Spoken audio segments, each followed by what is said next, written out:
Chapter 1502. Sure. Suyu nodded without hesitation. Suyu, I owe you a lot. If I have the chance, You don't have to pay me back. I did all of this out of my own free will. It has nothing to do with you. If I didn't like someone, I wouldn't have done anything for you. I'm only helping you because we're friends, so stop nagging me. Suyu waved his hand. He didn't want to hear Huamin thank him. Okay. Huamin smiled. Huamin and Qin Chu chatted for a while in the private room. Seeing that it was about time, the two of them left the private room. When they walked out of Seductive Fox, Suyu helped the drunk woman into the Lamborghini. Boss, hurry, follow them, they're driving away. A black Ford slowly followed behind the Lamborghini. At the same time, a petite figure dressed in men's clothing drove a black Land Rover out of Seductive Fox without anyone noticing. Rick watched the surveillance camera from the top floor and smiled. Huamin sure is full of tricks. Huasiqian is going to be played this time. The reason why they came to Seductive Fox for drinks was because this was Rick's place, and they were family. Therefore, it was convenient for them to do anything. Rick provided Huamin with a small set of men's clothing. It was a black leather jacket, jeans, and a black baseball cap that covered his long hair. Even the black Land Rover was prepared by Rick. The woman wearing Huamin's clothes was a new employee that Suyu called over. Her figure and back were similar to Huamin's. After she put on Huamin's clothes, she put on a scarf to cover her face. She looked so real that she could pass for the real deal. Huasiqian's subordinates thought that they were Suyu and Huamin, but they didn't know that they had been switched. Therefore, they foolishly chased after them. On the way, they didn't forget to report, "Boss, Miss." Miss Will went to a hotel with Suyu. Hotel. Huasiqian frowned slightly. Yeah, they went to the Ritz-Carlton and booked a presidential suite. Huasiqian's face fell. That shouldn't be. Huamian wasn't that easy. Why would she book a hotel room with Suyu? Could it be that Suyu spiked to get Huamin? Huasiqian couldn't stay calm anymore. His face is, "Boss, what do we do now?" "Should we?" "Idiot. That's Suyu. Do you think you can survive if you go in?" Huasiqian cursed his subordinates for their stupidity. Then was to call what was. Inside the presidential suite. Suyu looked at the caller ID on his phone, smiled, and picked it up. "What's up, President Hua? Lord Su, are you free? Come out for a drink." "I'm not free. I'm very busy right now." "Ha, is that so? I wonder what Lord Su is busy with." Huasiqian laughed as well. "Well, that's a secret. Okay, I'm hanging up." Before Huasiqian could say anything, Suyu hung up. Huasiqian became even more anxious. If Suyu really did something to Huamin, then Huasiqian would be the first one to take the fat meat in his mouth. Huasiqian thought about it and felt uneasy. He picked up his jacket, went downstairs, and drove towards the city center. On the other side, Huamin drove the Land Rover smoothly. Finally, no one was following her. Because she had the keys to South Hill Manor, as well as the password and fingerprints, her journey was smooth. After parking the car, Huamin anxiously got out of the car. When she opened the door, she saw Uncle Lee instructing the maids to clean up the living room. A young lady? Everyone was shocked to see Huamin. "Uncle Lee, where's Qin Chu?" "Sir, he's in the wine cellar." Qin Chu was in a bad mood today. After leaving the dinner party, he went home. Then, he went straight into the wine cellar and didn't come out. Upon hearing this, Huamin turned around and ran towards the wine cellar. When she entered, she saw Qin Chu leaning against the wine rack in the middle of the room with a strong whiskey in his hand. "Honey," she called out in a trembling voice. Qin Chu raised his head abruptly. His eyes were filled with surprise, and longing. Chapter 1503. Me on your back? Qin Chu's voice had a special magnetism to it. It made people feel at ease and comfortable. In a place like this, where there were no outsiders, he finally didn't have to pretend to be heartless. So, just a simple "me on your back" made Huamin's face fill with tears. She rushed down from the basement door. She tightly wrapped her arms around Qin Chu's neck. Qin Chu hugged her back. They didn't say anything. They just hugged each other tightly, and that was more than 1,000 words. After a while, Qin Chu slowly let go of Huamin. "What are you wearing?" "Rick got me some men's clothes." After speaking, Huamin took off her baseball cap. Her shoulder-length hair was revealed. Why are you suddenly wearing men's clothes? To distract Huasiqian's men, they've been following me. Upon hearing Huasiqian's name, Qin Shu's eyes dimmed, seeing Qin Shu's thoughts. Huamin cupped his face with her hands. Honey, I know why we got divorced. You know, Qin Shu looked up, a little surprised. Yeah, it's because Huasiqian used my family background to threaten you, right? Me on you? Qin Shu didn't expect Huamin to find out about the things he tried so hard to hide. Could it be that Huasiqian didn't keep his word and told Huamin? Seeing Qin Shu's surprised expression, Huamin explained, I found out myself. So you helped me find out that you saw Huasiqian on the day you asked for a divorce. I thought that Huasiqian must have threatened you with something, and it must have had something to do with me. So, I thought about the night of the snooker tournament. You lost because he said something to you. Although I didn't hear it, I could get Su Yu to find the surveillance footage. Xiao Wei and I both read Huasiqian's lips, so it must be about my family background. So, Huasiqian used the mystery of my family background to threaten you, right? Mian, you're really smart. Qin Shu had to admit that Huamin was able to find out so much from a single clue. Do you think so or not? Don't lie to me this time. Yes, that's right. Qin Shu nodded and admitted it. Huamin immediately got on top of Qin Shu and pinched Qin Shu's cheeks. You idiot, why didn't you tell me earlier? Because your family background is a bit special. If you knew, you would be in danger. Then I can keep it a secret. You could have just told me briefly, and I wouldn't have asked about my family background. Don't you want to find your family? Qin Shu looked up and looked at Huamin with heartache. Compared to you, I think the way I am now is pretty good. If I have to lose you in order to find my family, then I'd rather not find them for the rest of my life. Mian. Huamin's words deeply shocked Qin Shu. I don't care what other people think. You can call me selfish or heartless, but that's what I think. You're too important to me.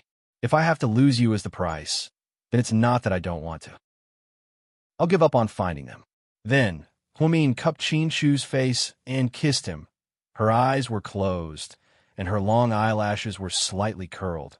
When her slightly cold lips touched Qin Shu's, he felt his heart melt. All threats and plans could go to hell. All he wanted was to love Huamin and be with her. The two of them kissed passionately. For the first time, Huamin pushed Qin Shu onto the floor of the wine cellar. Perhaps he was too afraid of losing her, so he forcefully took her. Their clothes slowly fell off, revealing their most primitive desires. Qin Shu felt that as long as he could be with Huamin like this forever, he would be willing to go to hell in his next life. Huamin felt that as long as she could be by Qin Shu's side for the rest of her life, even if she had to walk through mountains of knives and seas of fire, it would be worth it. Because what she wanted wasn't a temporary memory, but a lifetime of deep love. After the lingering kiss, Huamin leaned into Qin Shu's arms with a rosy face. Honey, let's not be apart anymore. I hate being apart, Huamin said. Before Qin Shu could speak, Huamin continued. Huasiqian, that scumbag, I have ways to deal with him. Don't worry. After a while, Qin Shu gently stroked Huamin's hair and asked softly, Mian, do you want to know where your dad and sister are? Dad? Sister? Upon hearing these two words, Huamin was shocked. Chapter 1504. Qin Shu nodded.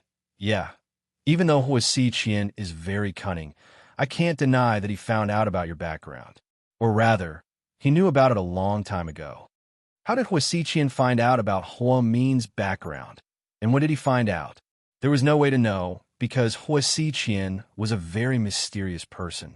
6 out of the 31 years of his life were blank. Even the powerful Rick family couldn't find out anything about him, so it was very strange. How did he find out? Huamin frowned slightly. She and Qin Shu had spent so much time in Dongtao Town, and it was so dangerous. How did Huasiqian find out? It was very strange.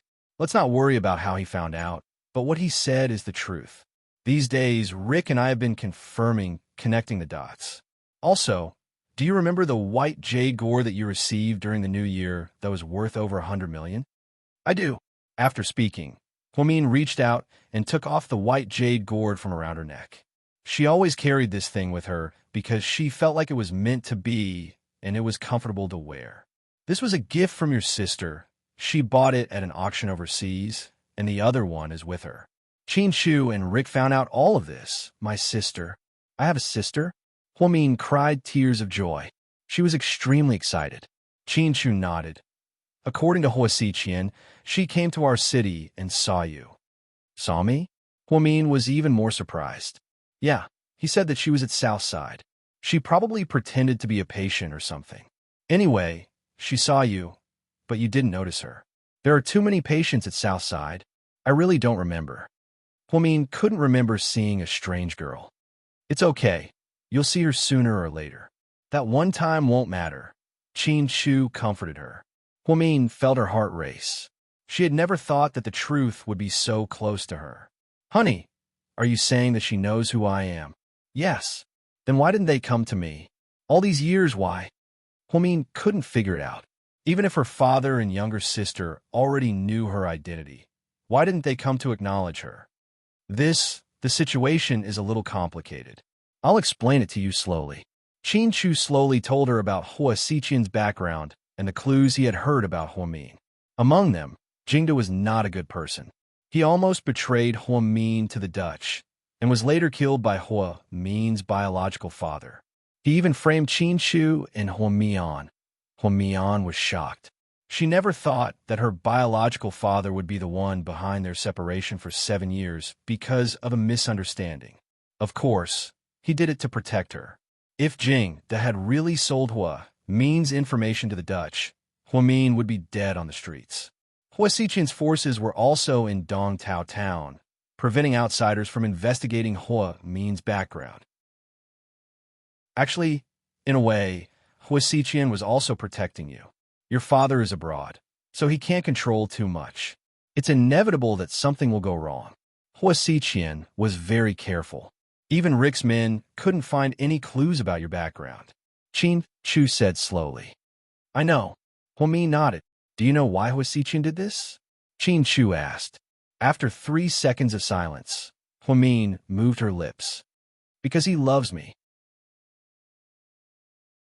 Chapter 1505. You knew. Qin Shu thought that Huamin didn't know about Hua Xiqian's perverted feelings for her. Little did he know that Huamin had seen through him a long time ago. She just didn't want to admit it. Yeah, I knew about a long time ago. But his so-called isn't like at all, nor is it love. It's already gone bad. He wants to possess. It's a perverted confinement. Huamin analyzed Hua Xiqian's feelings for her. You're right. Hua Xiqian's methods are crazy. It's not something that ordinary people can understand. Qin Shu agreed with Huamin. Huamin sighed slightly. What's wrong? Qin Shu raised his hand and touched her cheek. I was just thinking, sometimes the human heart is the scariest thing. My mom and I trusted Uncle Jing so much. I always thought that he loved me. But who knew that he would be willing to betray you? Not only that, Hua Zhenghai compensated my mom with a sum of money, but he didn't give it to her. I'm guessing that he bribed the doctor when I was born to hide the truth about me being swapped. Maybe he did it because he loved your mom. He didn't want your mom to be sad over the death of her child. So he swapped you, maybe, but judging from the current situation, Uncle Jing is a very shrewd person. I'm not sure if he did it because of my mom or not. But forget it, he's already dead. I don't want to find out. Huamin lowered her head, feeling a little depressed. No matter what Jingda did to her, no matter what kind of evil things he did to her, her love for Jixin would never change. Now that we're at the last part, I should tell you who your dad and sister are. I'm guessing that they're not ordinary people. Otherwise, they wouldn't have caused so much trouble and refused to see me for so many years. Huamin smiled. You're right. I was shocked when I found out who they were. Huamin smiled. Qin Shu originally did not want to tell Huamin, afraid that she would be impulsive, but now it seemed that Huamin was actually very rational. He's much more rational than I thought. From the looks of it, the threat that Hua Xiqian posed to him was nothing. Even if Huamin knew about it, he couldn't possibly go looking for her family in such a situation. Your dad is, Qin Shu was just about to say. Just then, his phone started ringing. It was an unknown number. Hello? Qin Shu, Song Yisher? Hearing the familiar woman's voice, Qin Shu frowned slightly. It's me, because he had blocked Song Yisher's number. She couldn't call him, so she changed to a new number and called Chu. Song Yishur hadn't appeared in a long time, ever since she went to Chu and asked him to kill Huasiqian. Huasiqian was in a car accident, but he wasn't injured. Since then, Song Yishur rarely appeared in public, as if she had disappeared without a trace. At tonight's cocktail party, she stood next to Huasiqian with a fake smile, like a puppet being controlled by someone. If she didn't take the initiative to call, Chu and Huamin would have almost forgotten about her existence. What do you want? Chu's attitude was not friendly. Can you come to my private mansion? No, I don't have time. Chu, please save me. I'm dying. I'm really dying. Without waiting for Chu to respond, Song Yishur hung up. Chu was about to put away his phone and continue talking to Huamin. Then, he received a text message. He opened it and saw that it was Song Yishur's new number. There was only one sentence and a photo on the text message. Come to 39 Jingwei Road right now. Come alone. I have something important to tell you. Chu was shocked to see the photos below. Chapter 1506. It was a photo of Song Yishur's naked back. It wasn't a woman's flawless back. There were hundreds of wounds on her back, some of which were even bleeding. It was scary. What's wrong? Huamin asked. Song Yishur is a little weird. Then, Chu handed his phone to Huamin and reminded him, the photo is a little scary. Don't be scared. Since Huamin was mentally prepared, he wasn't as scared when he saw the photo. However, he was still a little shocked. Song Yishur's back looks like it's a knife wound. There's so many knife wounds, it's scary. Does she like to torture herself? Huamin asked. That's impossible. She can't reach her back. Someone must have done it. Is she in danger? Why don't we go and check it out? I'll go by myself. You should get some rest. It's late. No, I want to go. I'll go by myself. She told me to go by myself. I think she has something to say to me. Chu could have just ignored Song Yishur, but after seeing the photo, he vaguely felt that Song Yishur was really in danger. Even if he didn't care about what Song Yishur did, he still had to consider the friendship between the Qin family and the Song family. Mayor Song had taken care of GK for many years, so Chu wasn't an ungrateful person.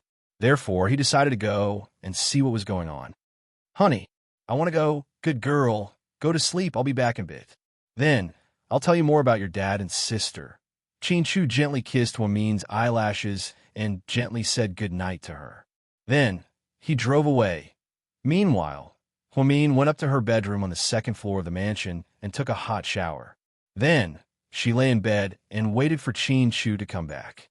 But for some reason, she started to feel uneasy again. It was as if something bad was about to happen. The feeling of panic. At this moment, her phone rang. She thought it was Chu and immediately picked it up. Huamin, are you still at South Hill Manor? Yes. It was Su Yu's voice. Something doesn't feel right. What's wrong? Huamin asked. According to the plan, Huasiqian thought that I was the one who brought you to a hotel, so he should have done something. However, other than making a phone call, he didn't do anything else. It was very quiet. You mean, he doesn't believe that I'm the one who got a room with you? I'm not sure. Maybe he knows that you've returned to South Hill Manor? Even if he knows, I'm not afraid of him. I've already explained everything to Chu. I don't care about the bargaining chip he used to threaten Chu anymore. I won't let him continue to hurt Chu. That's good. As long as you guys are okay, that's good. Su Yu's voice sounded a little lonely. After hanging up, Su Yu leaned back on the sofa and smoked with a serious expression on his face. President Su, when can we leave? The female artist asked timidly. We'll talk about it in the morning. Su Yu wasn't sure if Huasiqian knew about their plan, so he didn't dare to leave the hotel. He didn't want to cause trouble for Huamin. By the time Chu drove to Jingwei Road, it was already 3 a.m. This road was a famous old neighborhood in Sea City. There were many Western-style houses left behind during World War II when Japan invaded the North. Mayor Song especially liked these kinds of retro things, so he bought one for himself. Later, Song Yishur liked it, so she gave it to her daughter as a birthday present. However, Song Yishur rarely came here. Looking at the dim lights in the old house, Chin Chu frowned slightly. Then, he stood at the door and pressed the doorbell. He didn't know why, but he felt a little nervous. He felt like something was about to happen. Chapter 1507. He pressed the doorbell for a long time, but no one answered. Just as Chin Chu was about to turn around and leave, the door slowly opened. Chin Chu saw Song Yisher in a dark blue nightgown with exquisite makeup on her face. "Come in." Song Yisher's eyes were a little dazed. Chin Chu hesitated for a moment before walking in. The lights in the living room were dim. There was a bottle of Lafite on the table next to the sofa. The wine was in the decanter, and there was still some left in the glass. Song Yisher poured a glass of wine and handed it to Chin Chu. "I'm not here to drink." Chin Chu's voice was cold. "I know. If you have something to say it quickly." "Ha, what's the rush?" Song Yisher gave a pale smile. "The photo you sent me, it's scary, right?" Wasichian did it. Chin Chu frowned slightly. He hated men who hit women the most. He felt that it was a sign of incompetence and cowardice. If Wasichian really hit Song Yisher in such a cruel way, then he wasn't a man at all. Song Yisher bit her lips and didn't say anything. Instead, she downed the rest of the wine in her glass in one gulp. "Chin Chu, I miss when I was young. Although my parents weren't by my side, I didn't have so many worries. The older we get, the more we lose and the less we are happy. People are greedy. They want things that don't belong to them, and they want more. Don't you think so?" "Yes." Chin Chu nodded and did not deny Song Yisher's words. She took the decanter and poured herself another glass. After taking a sip, she continued, "At that time, I actually had a good life in Italy. I always thought that I might live there for the rest of my life. I even thought that when my father retired in 5 years, I would bring him and my mother there. But, my father is very stubborn. He doesn't like the customs and culture of foreign countries. I went to the United States a few times, and I secretly watched you from afar. I often think that if I was braver at that time, I would run out to find you and confess to you. I won't accept you either. I only have Huamin in my heart." Chin Chu interrupted her. That's right, at that time, Chin Chu's mind was filled with Huamin. He just wanted to fulfill the 7-year promise with his father and marry Huamin after he returned to China. That was his only wish. So, even though Song Yisher pursued him relentlessly back then, he still wouldn't have agreed. "I know, but at least I won't regret it. There are many things that you won't regret when you do it, whether it succeeds or not." After speaking, Song Yisher picked up her glass of red wine again. Chin Chu, on the other hand, didn't seem to have the patience to listen to her nonsense. "If you don't like this kind of life, you can get a divorce. Just leave him." "Leave? It's not that simple." Song Yisher smiled bitterly. "Did he threaten you?" Chin Chu guessed. Song Yisher didn't answer. Instead, she suddenly changed the topic. "How's Mr. Chin's health?" "Not too good. I heard it's brain cancer." "Yes." "Is the success rate of the surgery high?" "Not really." Chin Chu told the truth. "I hope Mr. Chin can get through this. He's such a good person." Song Yisher lowered her head. Chin Chu noticed that her eyes were drifting. Her words were also a little incoherent. "What exactly do you want to talk to me about?" Chin Chu asked coldly. Chin Chu didn't want to waste any more time beating around the bush with her. If he didn't see her shocking photo, he wouldn't have cared about her anymore. For the sake of Uncle Song's many years of friendship with his family, he wouldn't have cared at all, because he didn't care at all about Song Yisher's life or death. After a long silence, Song Yisher said, "Chin Chu, can you stop going against Wasichian? You can't beat him." Chapter 1508. That's hilarious. I've never wanted to go against anyone. He's always been the one causing trouble for me, and I haven't even had a chance to fight back. Now you're telling me to let go? Are you trying to persuade the wrong person? Chin Chu thought Song Yisher was hilarious. "No, what I mean is, just give him whatever he wants. Don't go against him. He has no bottom line, and none of us are a match for him. He has no heart. He's a complete devil." "That's impossible. Even if I die, I won't give me on to him. Not in this life, not in the next." Chin Chu said ruthlessly. Song Yisher picked up her wine glass. "Let's drink this wine." I won't try to persuade you anymore. Chin Chu held the red wine and looked at it quietly. Then he asked, You put something in this wine, right?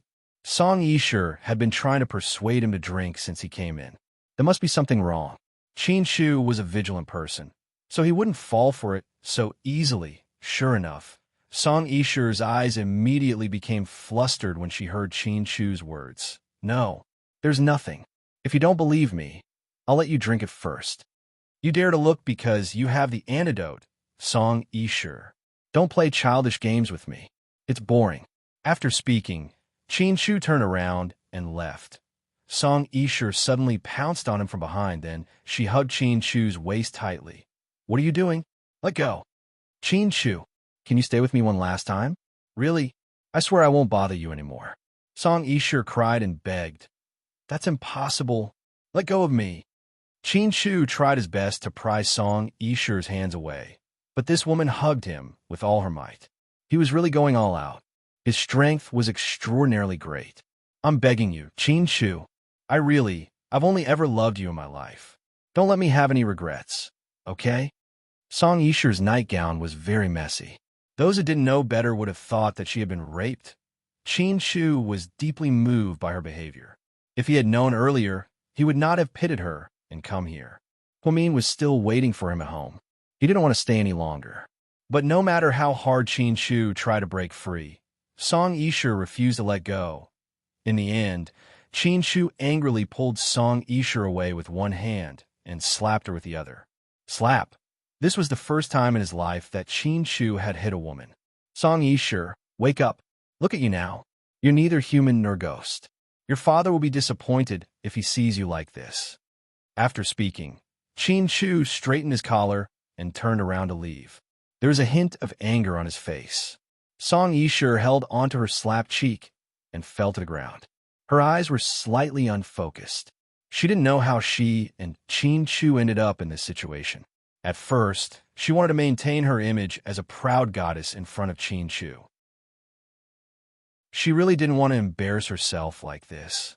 She also wanted to be like Huamin and have a personality that everyone liked, but things often didn't go as planned. After Chin Chu left, the mansion fell into a dead silence again.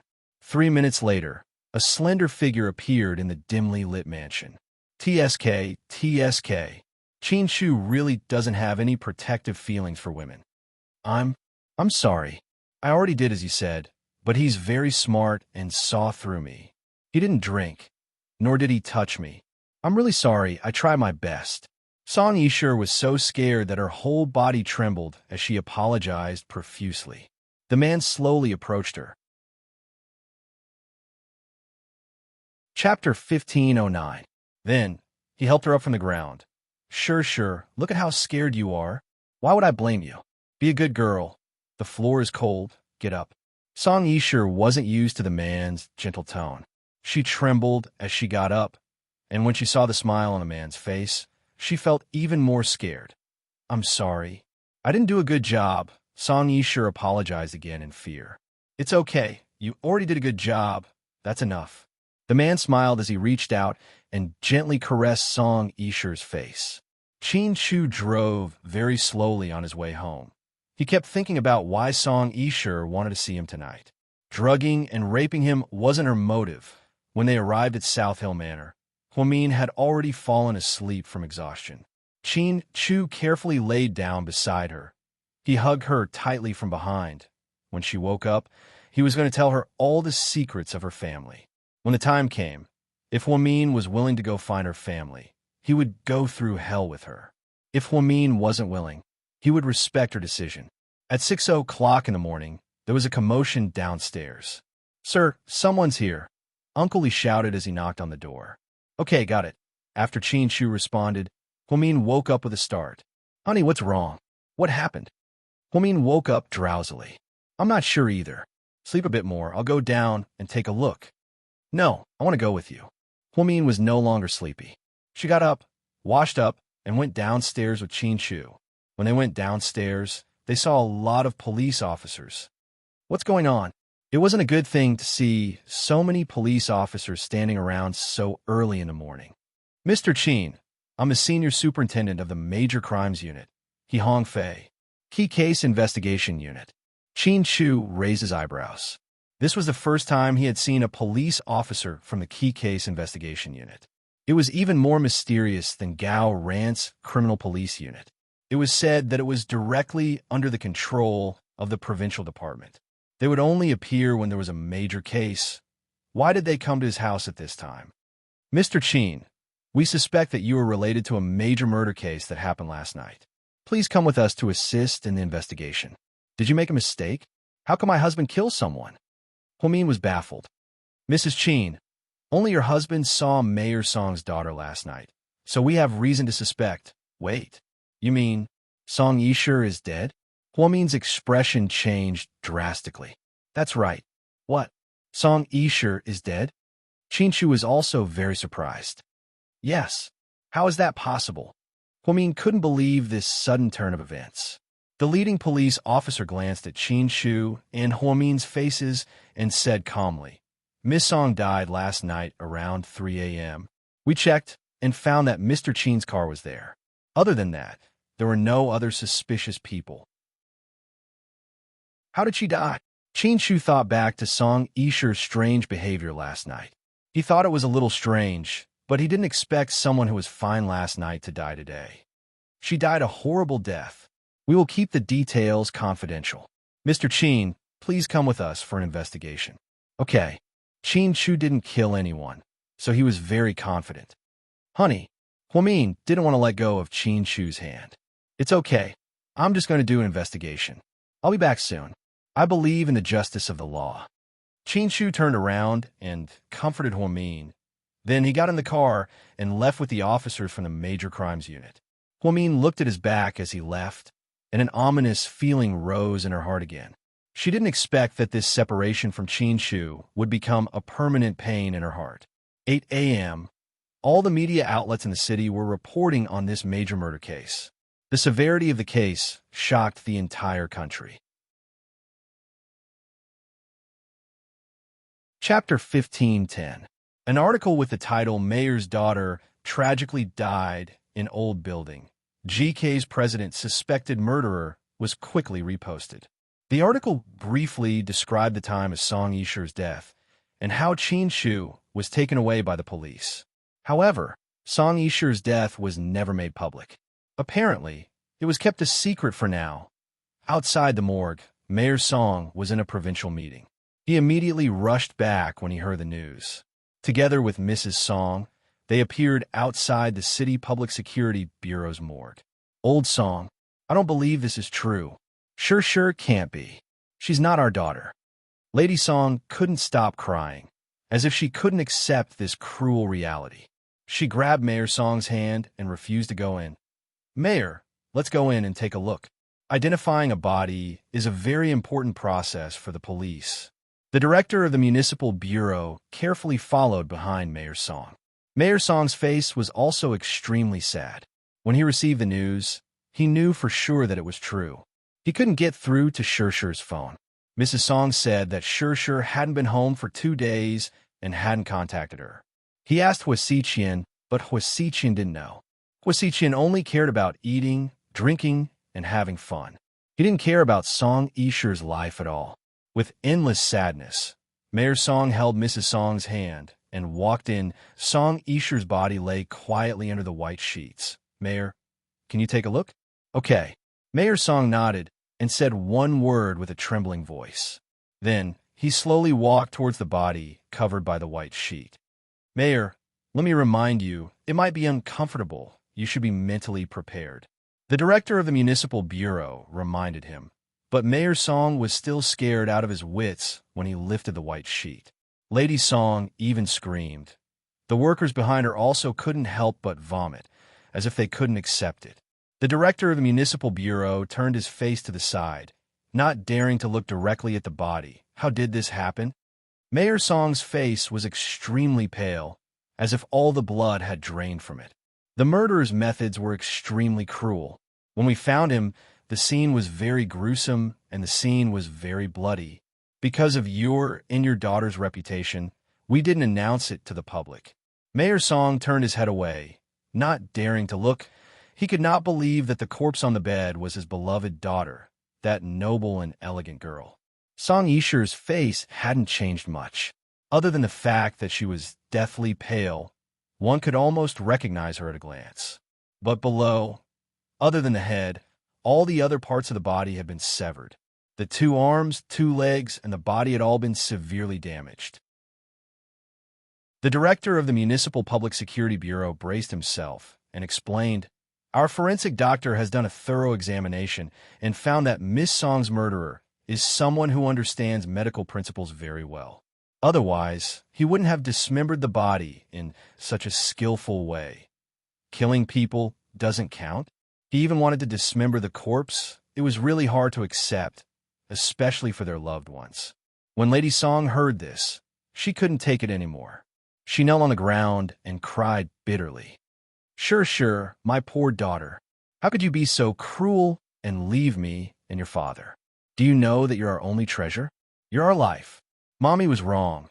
I shouldn't have tried to persuade you to do things you don't like. My daughter, come back. Mommy is sorry. Mommy was wrong. Lady Song's cries made everyone feel extremely sad. The police officers under him picked up the white bedsheet and covered Song Yisher's broken body. Mayor Song couldn't help but cry. Unlike Lady Song's heart-wrenching cries, he used his sleeve to wipe his tears very gently. However, it was obvious that he was in extreme pain. Who found her? When did they find her? Mayor Song asked, holding back his grief. Chapter 15:11. A neighbor found her body. Apparently, blood seeped through the floor and emitted a strong smell of blood.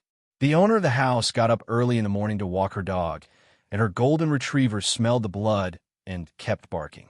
She thought something was wrong and called the police. When we arrived, we broke down the door and found Miss Song's body in the bathroom. She had been dead for a while, and her body was half naked.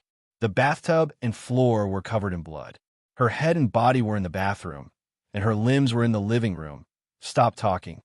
No matter how strong Mayor Song was, he didn't have the courage to listen anymore. Did you catch the culprit? I found one, but the director of the Municipal Public Security Bureau hesitated. Speak. Mayor Song roared. According to our investigation, Miss Song died around 3 a.m. last night. Other than Mr. Chin Shu, the president of GK, was the only person who went to the bungalow.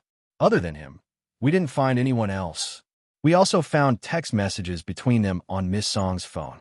We've brought Mr. Chin back for questioning. I'm sure we'll have results soon. Chin Shu. Mayor Song couldn't believe it. That's impossible. How could Chin Shu? Lady Song cried as she spoke. They couldn't believe that the person who killed Sure was Chin Shu. We can't believe it either, but the evidence shows that he's the biggest suspect. We'll investigate further. After a moment of silence, Mayor Song clenched his fists and said, word for word, I don't care who the culprit is. I want him dead. He has to pay for my daughter's death. Mayor Song only had one daughter, and although he was busy with work, he didn't spend much time with her. However, he treated Song Yisher very well. He always hoped that when he retired in a few years, he and his wife could take care of his grandchildren for his daughter. Who would have thought? Where's Hua Xiqian? Mr. Hua is also very sad. He came to the scene to identify the body. No, I mean when Sure got into trouble, where was he? Obviously, Mayor Song did not trust this son-in-law of his. Oh, we looked into it. Last night, Mr. Hua left Seductive Fox at midnight. He went to her apartment with the famous actress, Miss Mo Shui. He didn't leave until morning. Bastard. Sure is in trouble, and he's still in a mood to play with women? Lady Song cursed. Mayor, this matter? Go ahead and investigate. Find enough evidence. I've said it before, no matter who killed my daughter, they must be buried with her. Mayor Song looked up to the sky and let out a long sigh. Then he walked out. No one could experience the feeling of a white-haired person sending off a black-haired person. It was an indescribable pain. Mayor Song seemed to have aged a lot in an instant, and Lady Song fainted before she could walk out of the police station. The Provincial Key Case Investigation Unit named this case as Major Homicide Case 327. The reason why it was called major homicide case was because the murderer's modus operandi was extremely cruel. Not only did he kill the victim, he also dismembered the body rhythmically, causing the small bungalow to be flooded with blood. Inside, the municipal bureau Chin Chu was mysteriously brought in as a suspect for interrogation. He sat in a sealed interrogation room, and the senior inspector of the Key Case Investigation Unit, He Hongfei, sat across from him. "You're Mr. Chin Chu, right?" "Yes." Chin Chu nodded. "Where were you at 3 in the morning last night?" The officer questioned Chin Chu sternly. Chapter 15:12. At Song Yisher's mansion, Chin Chu told the truth. "What were you doing there?" "She texted me and told me to come over. She said she had something important to tell me." "And then?" the police officer asked. "I went over and talked to her for a while. We got into an argument, and she told me to drink. I felt like there was something in the wine, so I didn't drink it. Then when I left, she tried to stop me, and I slapped her." "What happened after that?" "After that, I left." "Where did you go?" "I went home." "According to your home surveillance camera, you arrived home at 3:45 p.m. Normally, with your speed, it would take you less than 20 minutes to drive from Song Yisher's mansion to your home." "What do you mean?" Chin Chu looked at the police officer unhappily. "I mean, what did you do in those 20 minutes?" "Nothing much. I was just in a bad mood, so I drove very slowly. Plus, I was driving under the influence. I drank a lot and drove under the influence of alcohol in my home, so I wasn't in a good state. Of course, I didn't drive that fast." "Okay, let's say you really left Song Yisher's house. Then, from the surveillance camera, no one other than you went to Song Yisher's house. She died just like that. She could have committed suicide." Chin Chu recalled that Song Yisher was acting very crazy last night. She was crazy and spoke incoherently without any logic. It wasn't impossible for her to commit suicide. "Huh. Do you think someone would commit suicide by dismembering themselves? Even God can't do that." "What did you say?" "Dismembering?" Chin Chu caught the key word. Song Yisher died a horrible death. The forensic report said that she was strangled with a rope and her body was dismembered. Her death was very tragic. Based on the excellent dismemberment technique of the suspect, he must have studied medicine. Otherwise, an ordinary person wouldn't be able to do such a difficult dismemberment. Dismembered?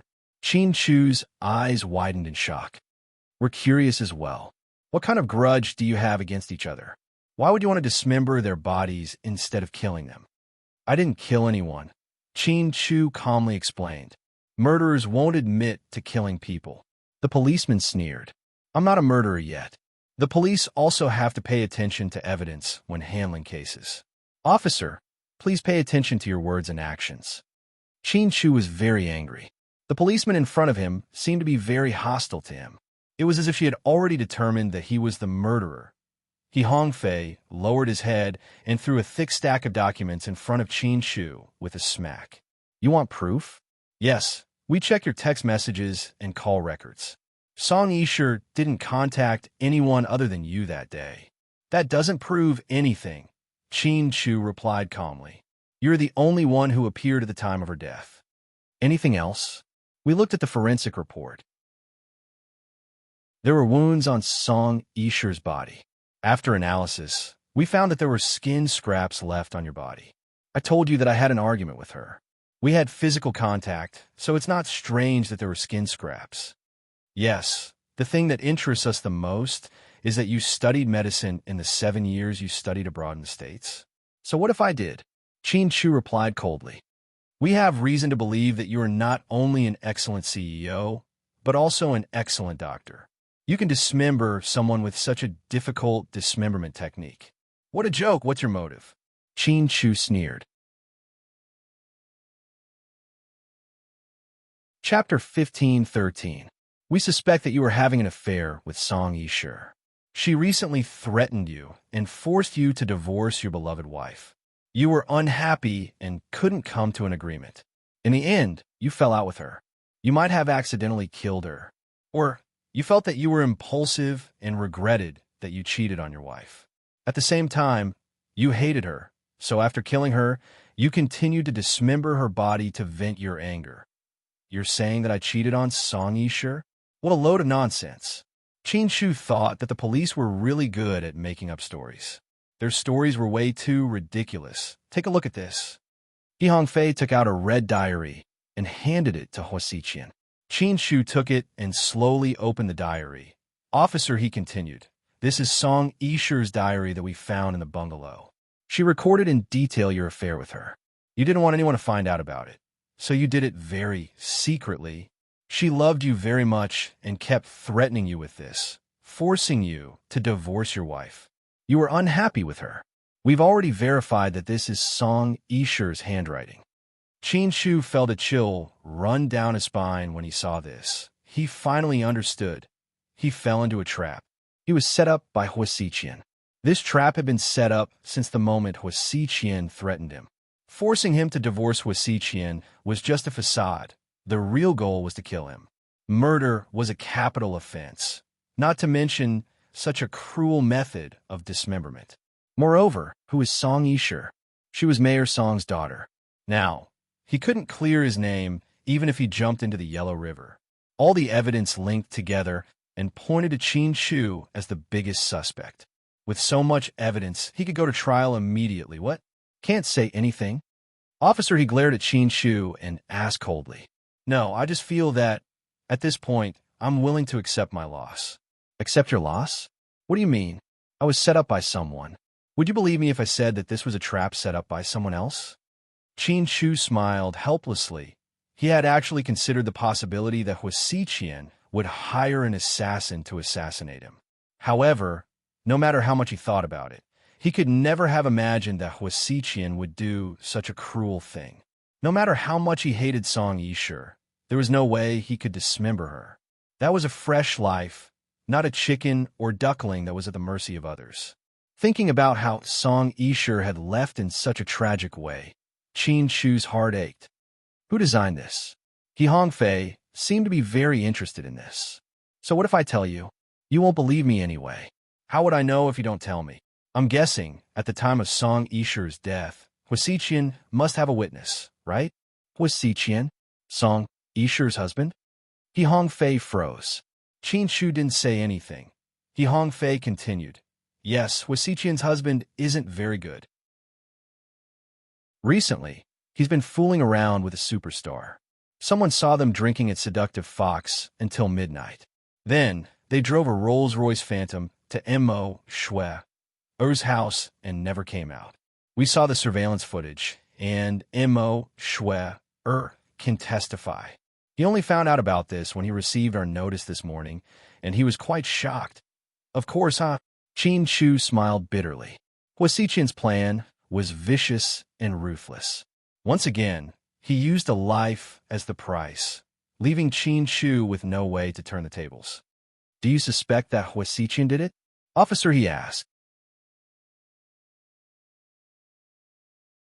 Chapter 1514. Isn't it your job to find the murderer? Why are you asking me that? You won't believe me even if I tell you. Actually, Mr. Qin, I'm curious. Why would you do something like this?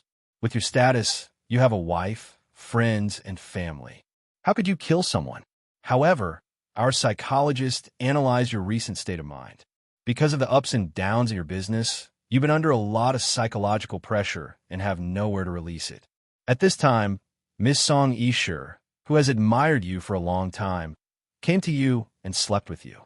You regret it and don't want your wife to know, but you're also afraid that she'll expose you. That's why you've been hesitating between two women. An employee of your company saw that not long ago. Miss Song came to the company to look for you and had an argument with you. It's all because of this, right? When people are under a lot of pressure, they lose their ability to think and analyze. So, it's not impossible for you to kill someone under that kind of situation. It's just that it's a bit too cruel to dismember her body. After all, she's a woman you've slept with. He Hongfei was a very subjective police officer. He always thought that he was right. So, he analyzed the evidence and came up with a series of speculations. Qin Shu glanced at him indifferently. I told you I didn't kill anyone, and I definitely didn't dismember her body. Words are useless. The evidence is right in front of us. We will temporarily detain you at the Municipal Bureau and formally charge you in a week. Qin Shu didn't say anything.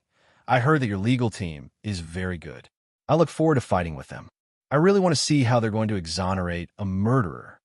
Haha, you make it sound like you're certain. If I'm not, then you'll be slapping yourself in the face. Qin Shu sneered. Really? I look forward to the moment you'll be slapped in the face. I want to see my wife. Qin Shu suddenly wanted to see Huo Mian. Before he left, he told her not to worry and that he would be back soon. But now, it seemed like he couldn't go back. With so much evidence, he was already determined to be a murderer. He was just one step away from going to court, so he would be detained for a while. I'm sorry, other than your special lawyer, we don't allow you to see anyone, including your family. Qin Shu fell silent again. Take him away, He Hongfei ordered, and 2 policemen took Qin Shu away from the interrogation room. When Gao Ran arrived at the Municipal Bureau, Qin Shu had already been taken away for interrogation. When Qin Shu came out, he saw, Qin Shu, what's going on? Gao Ran immediately rushed over. I didn't kill her.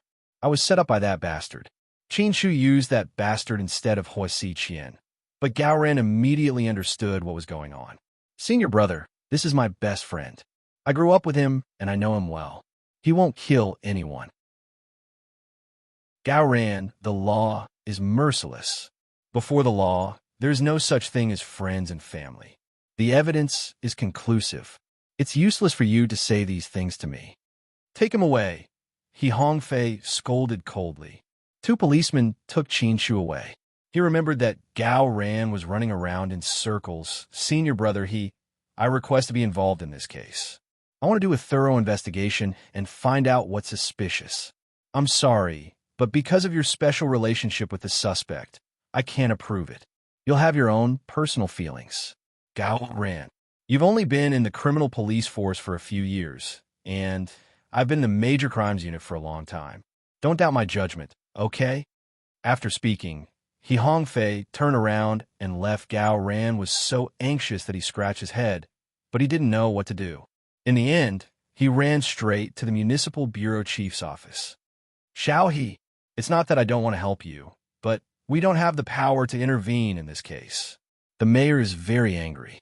Who doesn't understand the pain of losing his daughter? You saw the people from the province come down, and the major crimes unit has taken over. You don't have to worry about it anymore.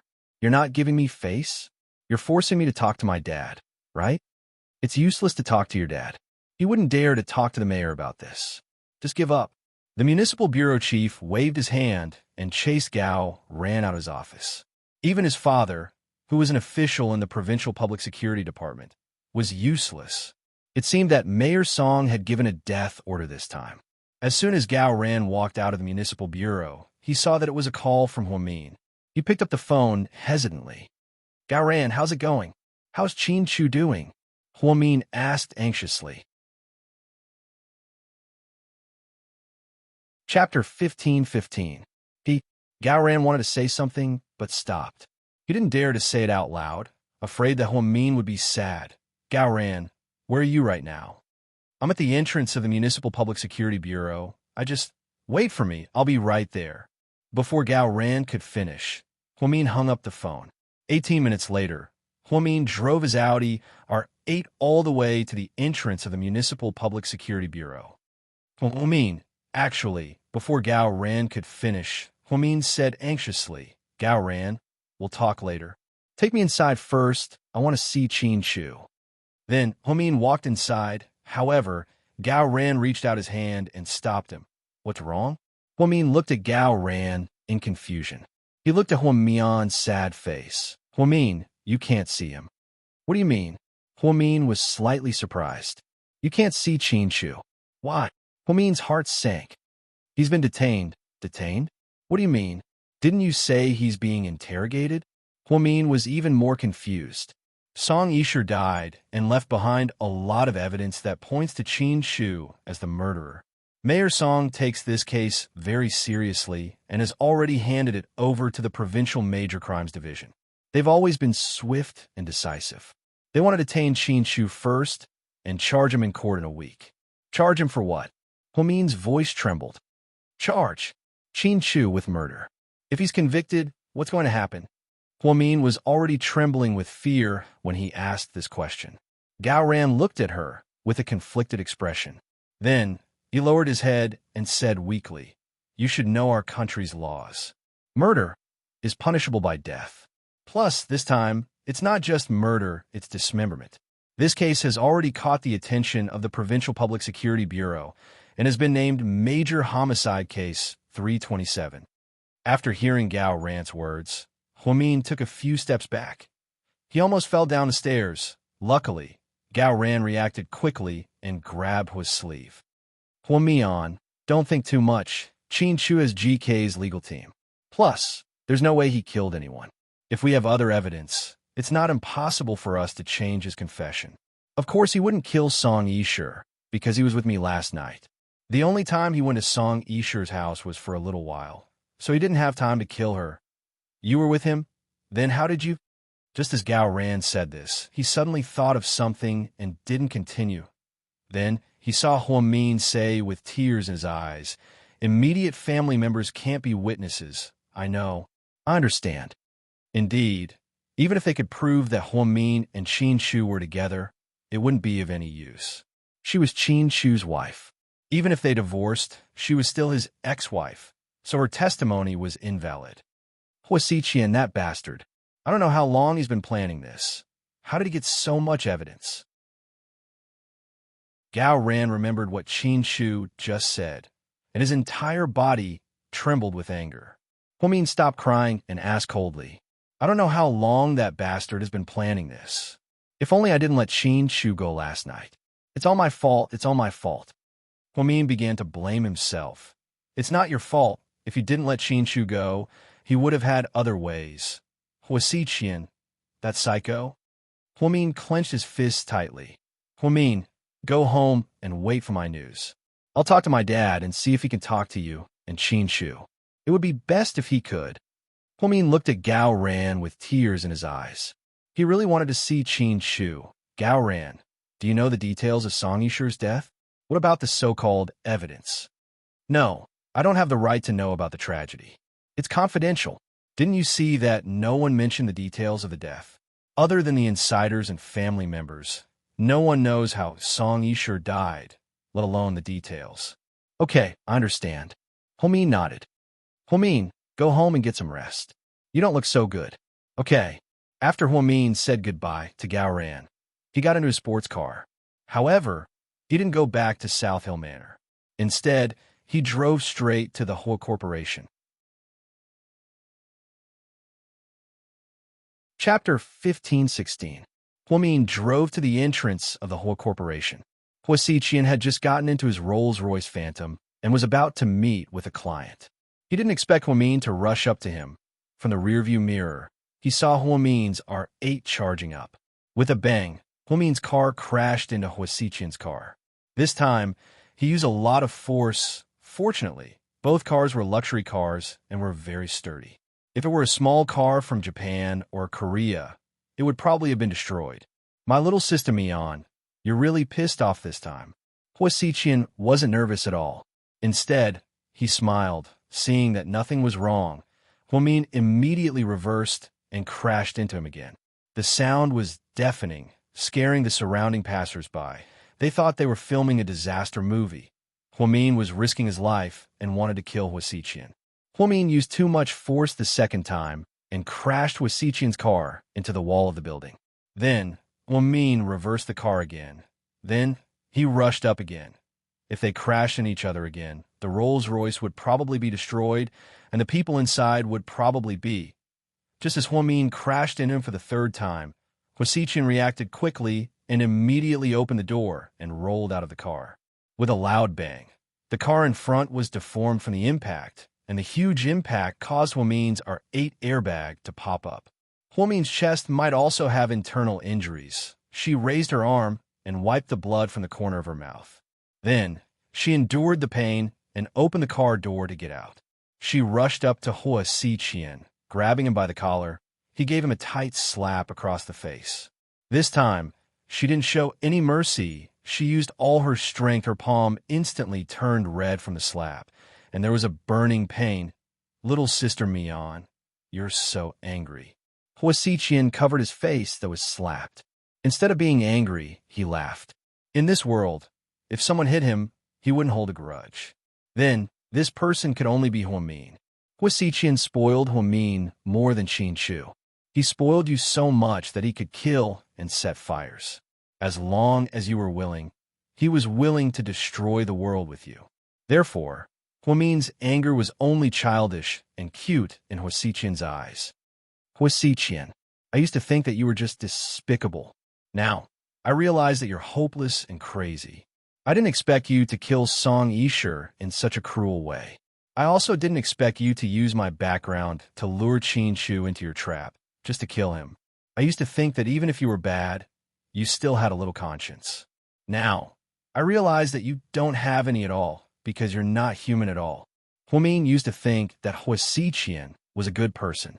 He knew that she had gastric problems and could prepare medicine for her. He could prepare breakfast, supper, and even all kinds of makeup for her.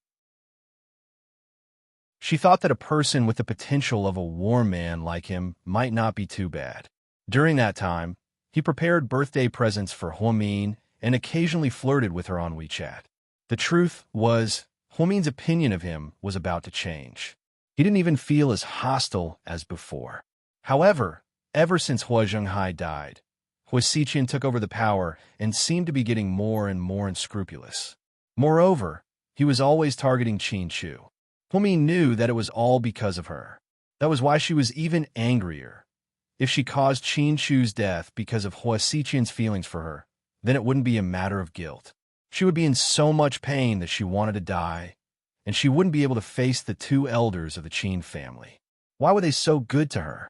Mian, have I ever told you that I love you so much? Hua Xiqian touched the scar on his face and smiled gently at Huamin. Only someone like Hua Xiqian would confess to her in such an occasion. Chapter 15-17. Love? Haha, do you know what love is? Huamin laughed mockingly. The word love, coming from someone like Hua Xiqian, was funny and ironic. Of course I know. Love is giving her the best and keeping her by your side forever. Hua Xiqian's understanding of love was unique and domineering. He felt that love was about obtaining, possessing, and being together forever. He never thought that love was about understanding, tolerance, forbearance, or even putting yourself in the other person's shoes. He didn't want the other person to feel wronged. Forget it. Someone like you shouldn't talk about love. Your love is too heavy. I can't bear it. No, you can't. You're the only one in the world who can bear my love for you. Mian, leave Qin Chu. Whether it's him or Su Yu, they don't really love you. Qin Chu wants to be with you because of your talent, and Su Yu wants to be with you because he can't have you. I'm the only one who knows how long I've waited for this day. It wasn't easy for me to become so strong, and I've been careful with every step I took, stepping over so many people to get to where I am, just so I can have a right to say that I love you. In fact, I'm willing to give up on fame and money. Really, as long as you say the word, I'll give you everything I have. As long as you're willing to be by my side, I'll have everything that Qin Chu has, and I'll have everything that Qin Chu doesn't have. I can even help you find the family you want to find the most. Isn't that great? Hua Xiqian's eyes were sincere when he said these words. At least, Huamin had never seen Hua Xiqian's eyes as clear and pure as they had known each other for so long. There was no ulterior motive or taint in his eyes. He was like a teenager confessing to his sweetheart. That's impossible. Hua Xiqian, I'll only love Qin Chu in my life. I won't leave him. What if he dies? Then I'll die too. Huamin didn't even think about it. You won't die. You will live on. Even without Qin Chu, you will still live on. Cut the crap, Hua Xiqian. You've done so many things, I really can't forgive you. I don't need your forgiveness, nor do I need your understanding. I just want to take you back, that's all. After he finished speaking, Hua Xiqian walked up to Huamin and reached out his hand to tidy up Hua Min's messy hair. However, Huamin was very defensive. She reached out and grabbed Hua Xiqian's face. A security guard rushed up from behind and pressed down on his shoulder. Let her go. President Hua, This crazy woman is very dangerous. She almost hit him. I said, let her go. Are you deaf? Huasiqian scowled. The security guard immediately let go of Huamin. Huamin quietly looked at Huasiqian's face for a long time. Then he said, you want to continue playing? Fine, I'll play with you. If you think you can control the situation, then I'll show you. No one in this world can hurt Qin Shu because he's my man. Let's wait and see. Let's see who has the last laugh. After saying these domineering words, Huamin turned around and left. He left the broken R8 behind. Huasiqian watched as Huamin's petite figure gradually disappeared into the distance. The corners of his mouth rose slightly again. My Mian, you're so cute when you're being willful. On the way back, Huamin's phone rang. Mian, Xiaowei, what's the situation? I can't explain it in a few sentences. I'll go and find you now. After Huamin spoke, he took a taxi to Jiang Xiaowei's home.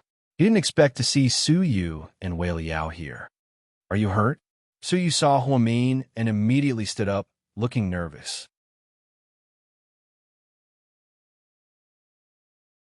Chapter 15:18. I'm fine. Huamin coughed a few times as pain came from his chest. She had really gone all out just now. However, she didn't do it out of impulse. If she could really kill Huasiqian, then everything would be over, but Huamin lowered his head and sat on the sofa in Jiang Xiaowei's living room. Mian, what's going on? Did you go to war? Seeing Huamin's messy hair, Jiang Xiaowei walked over worriedly. I just got into a small car accident. Wei Liao was speechless. Jiang Xiaowei was speechless. Su Yu was speechless. Small car accident. Jiang Xiaowei was dumbfounded. I drove to the Hua Corporation and hit Huasiqian's car. My beloved R8 was destroyed. Wei Liao was speechless. Jiang Xiaowei was speechless. Su Yu was speechless. Are you crazy? Su Yu couldn't hold it in anymore and cursed angrily. I really want him to die, because if he doesn't die, Qin Shu will die, Huamin said quietly. She was telling the truth. Huasiqian was crazy. He had no bottom line. As long as he lived in this world, he would definitely think of ways to deal with Qin Shu. There are many ways to kill him. You don't have to do it yourself. Who said you were a genius? I think you're just an idiot. After speaking, Su Yu walked over angrily and dragged Huamin out. Where are we going? The hospital. I'm not going. You have to go. I'm fine. Even if you're fine, you have to go. Just like that, under Su Yu's rough pull, Huamin was forced into the Lamborghini. Thoracic department of the first hospital. The doctor held the film and said slowly, Dr. Hua, you're lucky that you didn't injure your internal organs, just your chest. You have to be more careful in the future. Be careful when you drive. I know. Thank you, Dr. Wang. No need. I'll prescribe you some anti-inflammatory medicine. Take it first and pay attention to rest when you go back. If you feel a lot of pain, you could get an anti-inflammatory injection. It'll heal faster. All right. Huamin suffered some internal injuries from the collision. Su Yu saw this and felt pain in his heart. She wished that she was the one who was injured. The two of them walked out of the thoracic surgery department, but the atmosphere was still gloomy. Su Yu was furious. He was angry that Huamin didn't care about his own safety and fought with Huasiqian. Su Yu, are you angry? I can't be bothered with you. If you want to court death, who can stop you? All right, don't be angry. I'm really just too angry. Even so, you can't use the method of mutual destruction. You idiot. Su Yu looked at Huamin angrily. He really wanted to pinch her face for being so stubborn. This time, Qin Shu, I'm afraid that he's really in trouble. Huamin bit his lips and said, he didn't kill anyone. This should be able to find out, right? No, the evidence is conclusive. It was all Huasiqian's scheme. He killed Song Yisher and framed Qin Shu. It was a perfect and flawless plan. Then why didn't the police investigate Huasiqian? Su Yu asked. He had time to testify. Don't worry. I believe that the law will give Qin Shu justice. No, the law will only kill him. If the law and evidence are followed, Qin Shu is dead meat. Huamin's heart was heavy. Then what do you want to do? Su Yu frowned and looked at Huamin. He was afraid that she would do something stupid again. I haven't thought about it yet. There's still time. Let's think about it at length. There's no rush. Don't be stupid again. Huasiqian won't be killed so easily. I know. Huamin lowered his head. It was as if his entire being had been sucked out of him. He was listless. Huamin, yeah? Cheer up. Hang in there. Don't fall. Okay. Huamin nodded. Tell me what you need me to do. I'll definitely help you. Okay. At the entrance of the Hua Corporation, the young security guard carefully went over to help Huasiqian up. However, he was kicked to the ground. The young security guard was a little dumbfounded. President Hua, if you dare to touch her again, I'll chop you into minced meat. Huasiqian glanced coldly at the young security guard's innocent face. Chapter 15:19. After saying this, Huasiqian coughed violently. Blood seeped out of the corner of his mouth. President Qin. The security guard was so scared that he wanted to help him up. Fuck off, Qin Shu said coldly, rejecting everyone's concern. Huasiqian raised his right hand and gently pressed it against his chest. Then he smiled helplessly. This damn girl is really ruthless. It hurts. Huamin's 3 consecutive collisions caused the $10 million luxury car to be scrapped. It also caused him and Huasiqian to both suffer internal injuries. Huasiqian managed to escape and jumped out of the car. However, the first 2 collisions were still quite painful. He swore that if the person who hit him wasn't Huamin, he would have done it. He would have taken revenge and cut her into pieces. However, because it was Huamian, he was willing to tolerate everything. Even if one day he could die in her hands, it would be a blessing. Huasiqian used to think that he was born to endure all the pain. Until Huamin appeared. No one knew that to Huasiqian, Huamin was the only ray of sunshine in his dark world. He even thought that if Huamin wanted, he would be willing to become a good person for her. However, did he still have the chance to be a good person? Huasiqian held his chest and silently returned to his office. Mian, no matter what you did wrong, I won't blame you. His voice was very soft as a feather. In this world, only he could hear this doting voice. After Huamin left the hospital, he parted ways with Suyu. Then, he drove to Immerse's mansion. To Huamin's surprise, the person who opened the door was Jiang Yi. Moreover, he was only wearing a nightgown. It seemed like the rumors were true. Immerse had been going back and forth between Huasiqian and Jiang Yi. To be more precise, she loved Huasiqian, but when Huasiqian didn't touch her, she would look for Jiang Yi to relieve her loneliness. Jiang Yi was a little surprised to see Huamin. I'm looking for Immerse, she said calmly. Come in. Jiang Yi opened the door and let Huamin in. Huamin only wore a black leather jacket, jeans, and short leather boots. She was still dressed like a young girl, but the color of her body was darker. It could be seen that she was in a very heavy mood. Swear, you have guests. Jiang Yi yelled up the stairs. Immerse came downstairs in a white nightgown. Her hair was still wet, probably because she just came out of the shower. When she saw Huamin, Immerse sneered, Oh, what brings our young lady Qin here? Oh, wait, you can't be called a young lady anymore, because President Qin already announced to the world that he wants to divorce you. Let's talk. Huamin glanced at Immerse's face calmly. What's there to talk about? Isn't it obvious that we're enemies? Immerse's attitude was arrogant. She didn't need to pretend to get close to Huamin like she did before. She already showed her hatred for Huamin on her face. I think you'll be interested in what I have in my hand. As he spoke, Huamin took out a folder from his pocket and threw it on the coffee table. Immerse glanced at it and then looked at Jiang Yi. Honey, you go upstairs first. I'll talk to her. Okay, you guys take your time. When Jiang Yi walked past Huamin, he smiled. Baby, do you want some tea? No need. Huamin didn't like Jiang Yi at all. He always thought that the man had a glib tongue. Okay then, I'll be going. Jiang Yi turned around and went upstairs. Immerse walked over, sat on the sofa, and lit herself a cigarette. What is it? Take a look at this first. Huamin pointed at the folder. Chapter 15:20. Emo Shue, or had a cigarette in her mouth. She held a file in one hand and opened it with the other. When she saw the documents and photos inside, she froze for a moment before she smiled. What do you mean by this? You only have one little brother. You love him a lot, don't you? Huamin asked. Yes. Emo Schwer nodded. I also have a younger brother, and I love him very much, so I can understand how you feel. It's just that your brother seems to be a little too eager for quick success. Behind all these years of glory, his hands are dripping with blood, and he's shouldering so many lives. He cut corners on construction projects, caused car accidents in order to win against his opponents, and even bribed the customs officials with large sums of money. Tell me, if I were to send these things to the police, what would happen? Emo Shue, glared at Huamin coldly. Are you threatening me?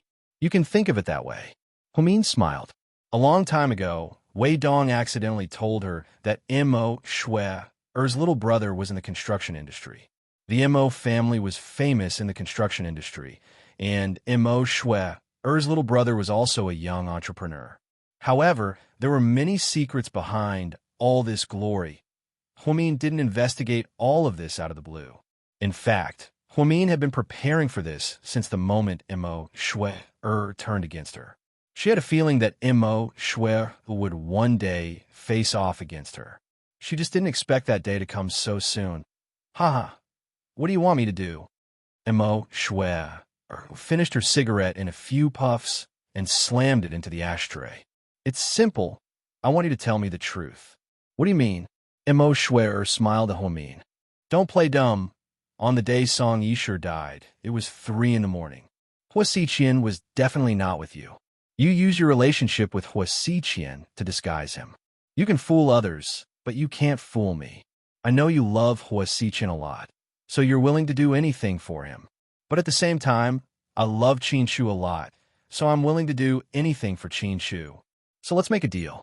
You go to the police station, and I'll give you all of this evidence, and you'll never mention it again. Why should I believe you? Emo Shue sneered.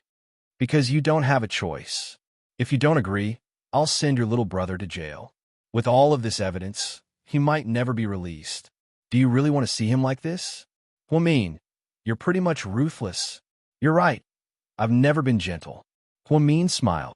They all say that the young madam of the Qin family is gentle and amiable, but I think it's all nonsense. You're actually the same as me. Someone who will do anything to achieve her goals. It's just that your methods are a little better and you hide it very well, making everyone think that you're very good. Do you know that people like you are usually called scheming bitches? Huamin wasn't angry. Instead, he responded calmly.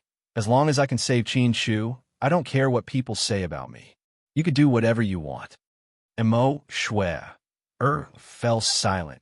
She had always known what her younger brother had done.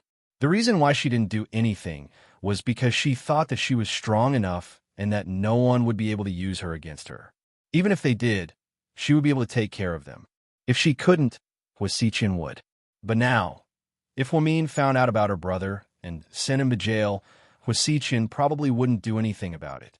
This was because Hua Xiqian doted on Huamin like crazy. Even if Huamin killed someone, he would still praise her for doing a good job. Therefore, Mo Shuer was conflicted. Huamin looked up at his watch. I'll give you 3 minutes to think about it. Make a choice. Chapter 1521. To his surprise, Mo Shuer immediately rejected him. There's no need to think about it. I won't agree to it. Don't you care about your brother's life? You'd rather help someone like Hua Xiqian commit perjury? Huamin was surprised. Ha! I think you're mistaken about something. I don't even know what you mean by perjury. On the day Song Yisher died, I was with Hua Xiqian the entire night. That's the truth. I didn't commit perjury at all. If I deliberately framed Hua Xiqian to save my brother, then I would feel guilty. Emo Shue, do you really love him that much? Huamin looked at Emo Shue with disappointment. This has nothing to do with love. That's the truth. He was with me on the day of the murder. Emo Shue, if you protect this devil today, one day, you'll end up like Song Yisher. Huamin gave her the most direct warning. Thank you for your reminder, but I won't. I'm not as stupid as Song Yisher. Mo Shuer smiled. Very well, if that's the case, then that's that. Huamin picked up the file and turned around to leave. Before she came, she thought that since Mo Shuer loved her brother so much, even if she didn't agree to help her, she would be conflicted for a while, or rather, she would give herself away. However, no matter how hard Huamian tried to pry information out of her, she refused to admit that she was lying. She even insisted that Hua Xiqian was with her on the day of the murder. This woman was so stubborn that no medicine could save her. After getting into the taxi, Huamin put on his earphones. He listened to the recording from just now. There really wasn't a single flaw. It seemed like the information and listening devices he prepared were all for nothing. When he returned to Sky Blessing Court, the sky was already dark. Huamin sat in the cold living room, thinking about how to save Qin Chu. Just then his phone rang. Huamin picked up the video call. Sis, Jixin. Sis, why didn't you tell me that something so big happened in China? You even tricked Mom into coming to New Zealand. Luckily, she can't read English. Otherwise, she'd be crazy. Sis, how are you? How's brother-in-law? I read in the Global Times that brother-in-law killed someone. Is that true? No, he didn't kill anyone. He was set up. How did this happen? Jing Jixin looked anxious. This matter is very complicated. Can it be explained in a few sentences? Sis, I'll go back and help you. No, Jixin, you can't help me. If you come back, I'll just have one more weakness. Huamin's straightforward words made Jixin fall silent. He could understand his sister's helplessness and heartache. Sis, I'm sorry. All these years, you've been shouldering everything by yourself. Jixin was filled with guilt. I won't. I'm the older sister, so I'm supposed to protect everyone. Jixin, take good care of Mom. When this is over, Qin Chu and I'll go to New Zealand to find you guys. Okay. Jixin nodded. Sis, MHM? Good luck. I believe in you. MHM. Huamin was very happy to hear Jixin's voice at a time like this. After hanging up, Huamin returned to reality. Since Mo Shuer refused to testify, they had to give up on this breakthrough. How could they prove that Qin Chu didn't kill anyone? After Qin Chu got into trouble, everyone was busy trying to help Huamin. There was only one person who was still very calm. Rick stood up in his office on the top floor of Seductive Fox. He put on his black leather gloves. Boss, you don't have to do it yourself, right? The bodyguard beside him was worried. If I go, the chances of winning will be much higher. Then Rick turned around and left.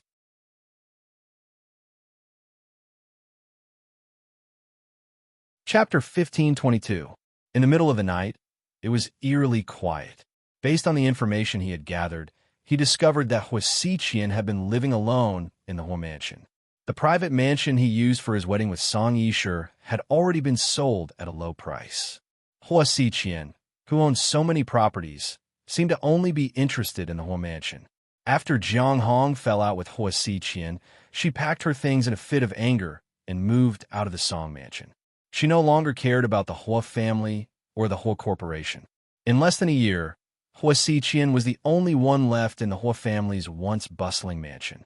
He even fired all the servants. He rarely visited Mo Shuer and Wang Shasha, and even if he did, he didn't spend the night there. It was getting harder and harder for outsiders to understand Hua Xiqian now. When Rick arrived, he realized that the mansion was very quiet. He thought that Hua Xiqian would hire bodyguards 24/7, but it seemed like that wasn't the case. This reminded him of Qin Chu's words before he was detained. He mentioned that Hua Xiqian might have a double identity. The 6 years in Germany weren't simple. However, Rick had never seen Hua Xiqian show off his skills. Even when Qin Chu pointed a gun at him, he only smiled. This man was extremely shrewd. He had already reached the point of perfection. No one could see through his heart and predict his next move. That was the most frightening thing about him. Rick took out a high-tech jammer and blocked all the surveillance cameras in and out of the whole mansion. The clear surveillance cameras instantly turned into snowflakes. Rick flipped over the wall and jumped in. His movements were clean and efficient. Yes, he didn't trust his subordinates to do this anymore. They would only be sending themselves to their deaths. This time, for his good friend Qin Chu, he decided to do it himself. There was no light in the dark mansion. Rick carefully groped his way into the courtyard. The sound was very soft, and the mansion was very quiet. He took out his scanner and found signs of a living being in the room at the end of the second floor. Rick went up to the second floor with his bare hands, without making a sound. A gust of cold wind blew past, and the white curtains of the bedroom on the second floor fluttered. Rick moved quickly. He walked to the bed, lifted the blanket, and pointed a gun at it. Meow, meow, meow, meow. A fat cat was tied up in the blanket, meowing softly. It was only then that Rick realized that he had been tricked. The moment he turned, the lights in the room suddenly. "I've been waiting for you, my friend." Huasiqian played with a lighter in his hand. Rick quickly pointed the gun at his head. "I'm a good shooter," Rick said. Huasiqian smiled. "I know. Let Qin Chu go. Bro, I didn't catch him. How can I release him?" Huasiqian continued to laugh. Of the Hua, you. Huh. What if I don't? Huasiqian looked up provocatively and stared into Rick's eyes. "Then today will be the day of your death," Rick said coldly. Huasiqian glanced at the golden pistol in Rick's hand and smiled faintly. Swedish P2-26 pistol, a double-action semi-automatic pistol with a 9x19mm caliber. It was officially adopted by the U.S. military in 2010 and was renamed the 25 Malawian Kwaches. It's now the standard pistol of the U.S. Marine Corps. "Bro, you got a pretty good weapon. It's enough to kill you." Rick's eyes were still cold. He didn't want to waste time talking to this guy. He just wanted to end this as soon as possible and save Qin Chu. When he came, he brought two things with him. First, he wanted to threaten Huasiqa into letting Qin Chu go. Secondly, if the threat didn't work, he could kill Huasiqian. That would eliminate future problems and make Qin Chu's business much easier. Otherwise, no matter who it was that wanted to save Qin Chu, this guy would be in the way. "You're wrong. You don't need such a good weapon to kill me. A normal .54 pistol is enough. If you don't want to die, hurry up and let Qin Chu go." "I'm sorry. I can't let him go. It took me a long time to come up with this perfect plan. Do you think it's that easy to catch Qin Chu? How can I give up so easily?" "Is that so? If that's the case, then I'll have to kill you." After Rick finished speaking, he slowly pulled the trigger. Chapter 1523. Just as he was about to shoot, Huasiqian took out his phone and asked, "Do you want to watch a video first?" Rick immediately felt that something was amiss and stopped. "What are you up to now? I heard. You're in a relationship." Rick was speechless. Huasiqian said, "Your girlfriend has a nice body." Rick replied, "What do you want?" At this moment, Rick had a bad feeling in his heart. Cece texted him this morning that she was going hiking with her college friends, so he didn't think too much about it. "Could it be here? I'll show you a fun video. I believe you'll like it." After speaking, Huasiqian opened a video on his phone and showed it to Rick. In the video, Cece was wearing a long black down jacket. Her hands and feet were tied, and her mouth was taped shut. Her face was covered in tears. She looked very pitiful. She couldn't speak, so she could only make sobbing sounds. Next to her, there was someone who was tugging at her long hair. Rick's heart ached when he saw this. "Do you feel bad for her? I heard you love your girlfriend a lot." Huasiqian continued to laugh. "Huasiqian, what do you want?" Rick's face was unbelievably cold. "What do I want? You're asking me this. I don't think I've offended you. Rick, you're a smart person. You've been in China for so many years, so you should have heard of the old saying, don't meddle in other people's business. Qin Chu, Huamin, and I don't want any third party to interfere. You're so nosy. I guess I'll have to use some extreme measures. Let Cece go, it's not my family's business." Rick felt that in this world, at the very least, there should be some justice in the pugilistic world, right? However, Huasiqian only chuckled when he heard this. Then he looked up and said, "Morals? Stop messing around. What day and age are we living in? It's not my family's business. Let's be clear, she's not your family yet. She's just your girlfriend. Do you really care that much about her? Let Cece go, or I'll kill you right now." "Sure, go ahead." After speaking, Qin Chu opened the lid of the lighter in his hand. I recently got a new treasure, a miniature bomb, right? It's very small, and it can be tied to a person's head. Then when I gently press the switch in my hand, with a bang, not to mention a person, even an elephant would be blown to pieces in an instant. Their brains would flow all over the ground. TSK, TSK. That scene is really exciting. What do you want? Rick's expression remained calm. However, his heart was already in turmoil. Look at how lucky your girlfriend is to be able to test out the most advanced weapon I bought. You said you'd shoot me, but I don't think I'll be able to press this switch in time.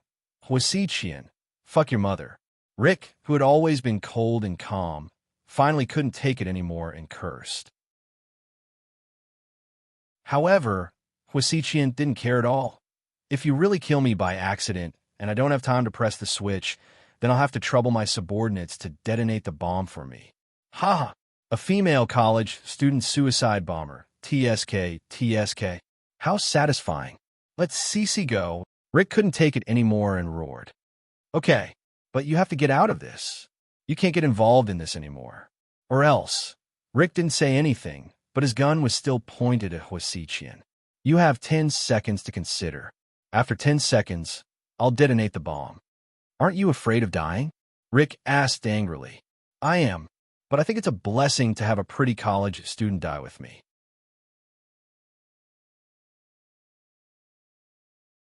Chapter 1524. Huasiqian knew from the beginning that Rick wouldn't shoot. In the end, Rick was defeated in the confrontation. He slowly put down his gun. Let Cece go. This was the third time he repeated this sentence. He wanted to avenge Qin Shu, even if it cost him his life. But he couldn't just watch Cece die in front of him, and in such a cruel way. Therefore, for the first time, Rick was scared. He felt sorry for his brother and Huamin. When he brought Cece back from the abandoned factory, he finally understood why Qin Shu was willing to risk his life to save Huamin and get shot in the heart. It was because there was someone in this world who would occupy your heart and make you love them more than your life. Inside Mo Shui-er's private mansion, Jiang Yi kissed Mo Shui-er's neck and asked intimately, Shui, did you really reject Huamin? Why? Do you feel bad for him? Mo Shui asked sourly. No, I just think, is it really worth it for you to help Huasiqian like this? He's a devil who doesn't even care about his own family. He's capable of doing anything. Only Jesus can take care of someone like him. I didn't help him. The truth is, he was with me the whole night. Don't ask me about this again. I don't want to repeat it. Mo Shui-o's face darkened.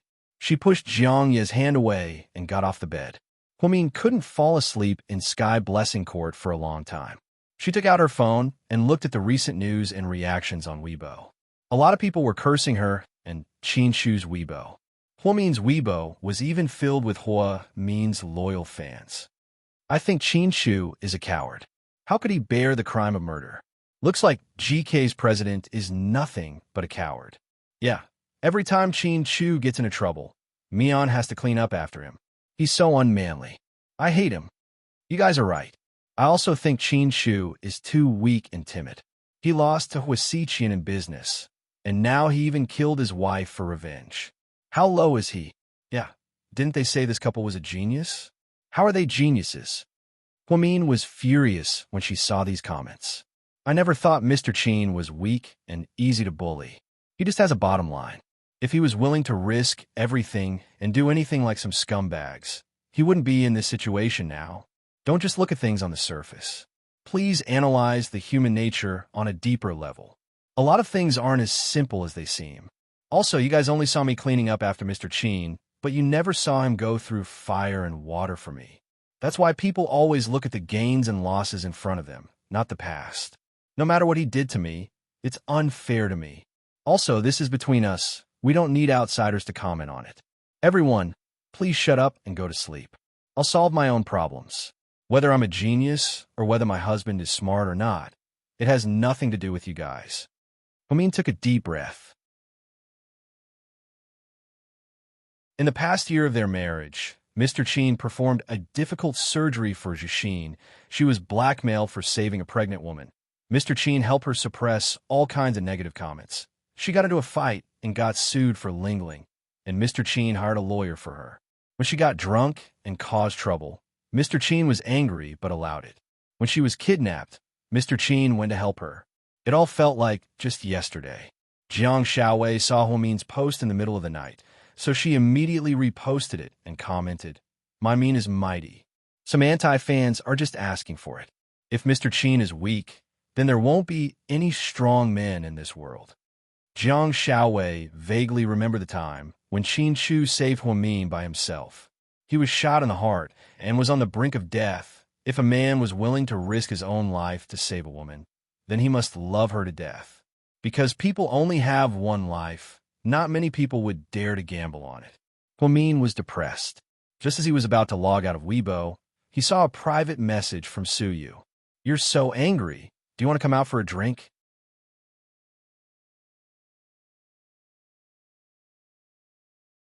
Chapter 1525. Yes.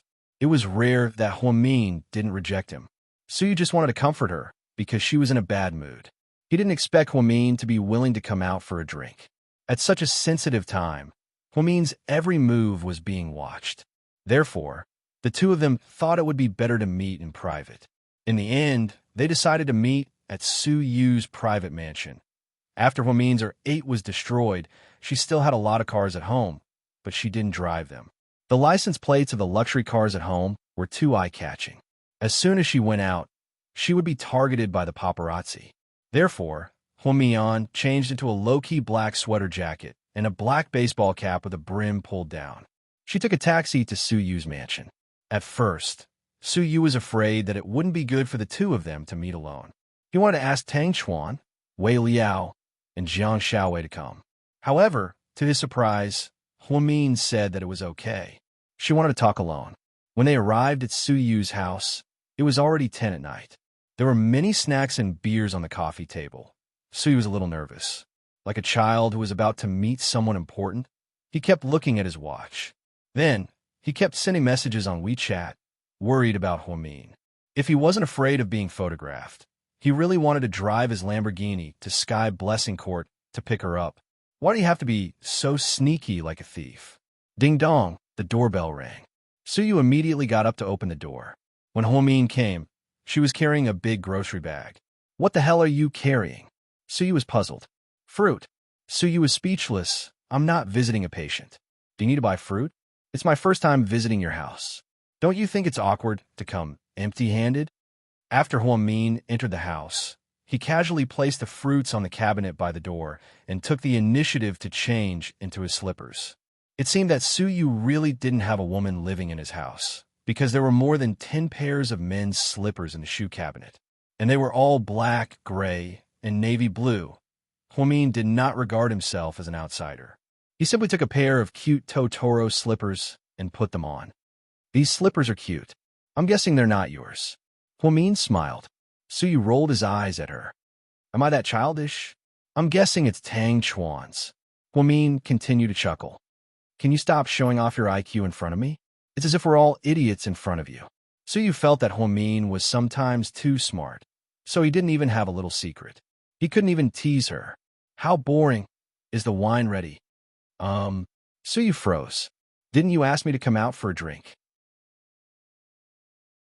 "Yes, beer, white wine, red wine, or foreign wine, whatever you like."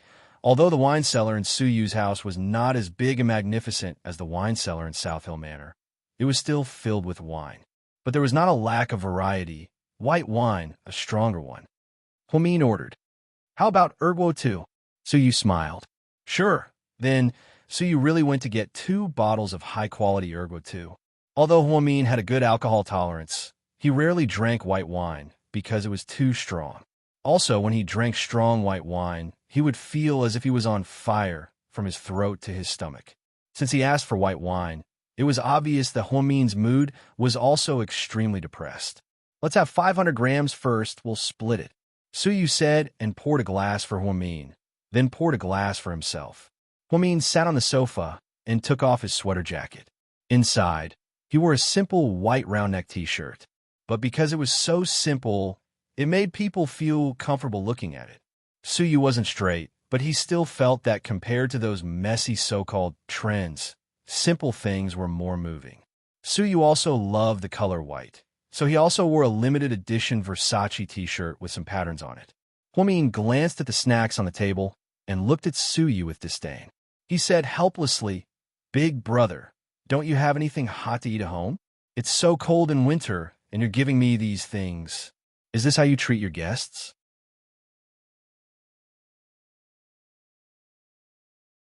Chapter 1526. I'll call for takeout now. Suyu picked up his phone and was about to dial. Forget it. It's already so late. We'll be full by the time it arrives. What should we do? Suyu was at a loss.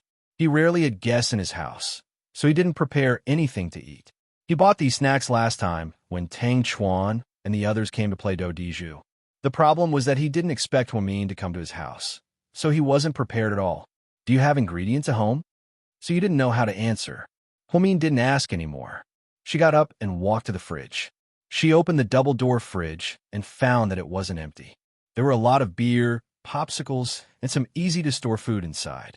Hwamin rummaged through the cabinets and finally went into the kitchen with the ingredients. What's going on? Suyu stood at the kitchen door, still confused. I'm going to cook a few dishes. Otherwise, your stomach won't be able to take it if you just eat those things and drink white wine. Hwamin was a doctor, so she was very particular about her health. While Suyu was still in a daze, Hwamin finished cooking a dish. Then, she turned around and handed it to Suyu. Hold it, I'll cook another one. When Suyu held the green pepper scrambled eggs, he still felt like everything in front of him was unreal. Hwamin, the girl he liked so much, was in his kitchen at this moment. She was cooking for him. This was something he didn't even dare to dream about. It was too extravagant.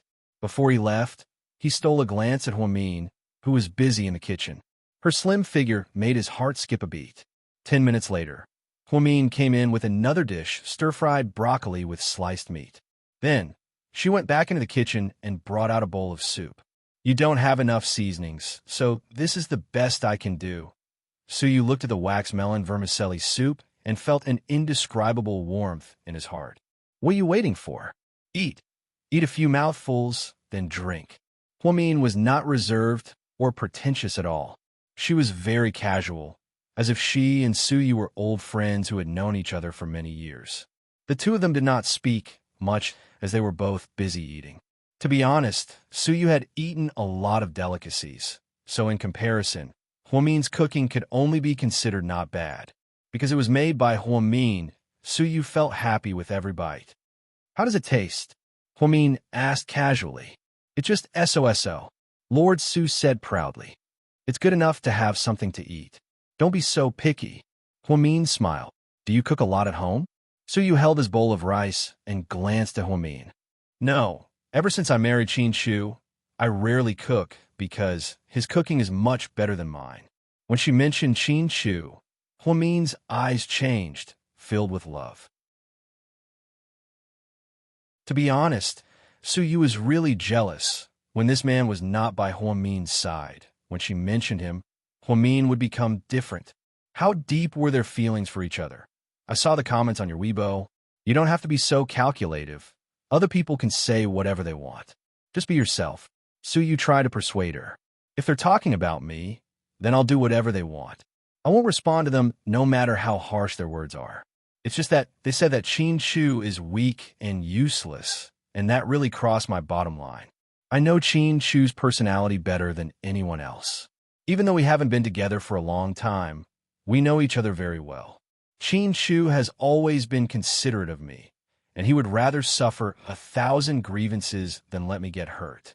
Hua Xiqian is also very smart. He saw through Qin Shu's weakness, and that's why he pushed him step by step and set him up. If Qin Shu had no bottom line like him and could trample on other people's lives, I bet the grass on Hua Xiqian's grave is taller than mine.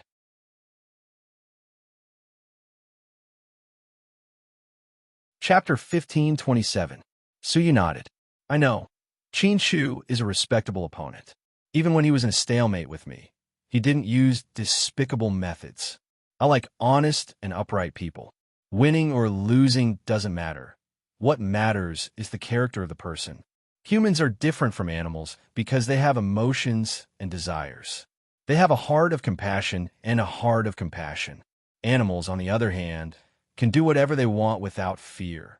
Qin Shu's weakness is me, and I have become his most fatal weakness. If I don't help him now, then no one will understand him. I can tolerate people talking about me 100 times, but I can't tolerate people talking bad about Qin Shu. After saying this, Huamin raised his glass and smiled. I'll drink. You can do whatever you want. After speaking, Huamin downed the entire glass of white wine in one gulp, which made Suyu tremble in fear. Don't drink so fast. You'll get drunk. It's okay. I didn't plan on leaving sober today. Aren't you afraid that I'll take advantage of you if you get drunk? Suyu asked jokingly. Huamian asked calmly, do you know how to do it? Suyu was slightly surprised by this question. Yes, would he? No, he wouldn't. If he wanted to use despicable methods to get Huamin, he would have done it a long time ago. It was because Huamin understood Suyu that he trusted him so much. This kind of trust made Suyu feel both touched and sad. He was touched by Huamin's trust in him. Sadly, he felt like there was a ditch between them that could never be crossed. And that ditch was Qin Shu in Huamin's heart.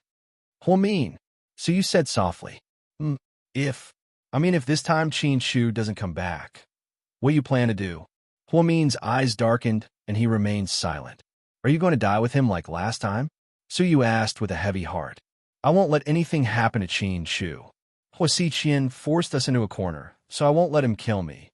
You have a solution? Hearing Huamin say this, Suyu hurriedly asked. There's one, but it's not fully formed yet, so I won't talk about it for now. Huamin smiled and raised his head to look at Suyu's living room. Your home is so luxurious. How is this a home? This is more like an aquarium. Huamin looked at the various fish swimming around in the tempered glass above his head and around him. His mood was like that of an aquarium. I like living in the ocean, especially the fish. Why? Huamin asked Suyu with a smile. Because fish only have 7 seconds of memory. Once they turn around, they forget everything that happened 7 seconds ago, so they don't have any worries. I envy them. Huamin shook his head. I don't think that's a good idea. Why not? Suyu looked at Huamin in confusion. Although some memories are not good and can be ignored, good memories can also be forgotten. If someone important appeared in your life and you also forget about them, then there's no point in missing them. Then there's no meaning in living. Suyu, if I die one day, will you forget me? Huamin remembered asking him this question before. To Suyu, this was a cruel question, but it was also a fact that could happen.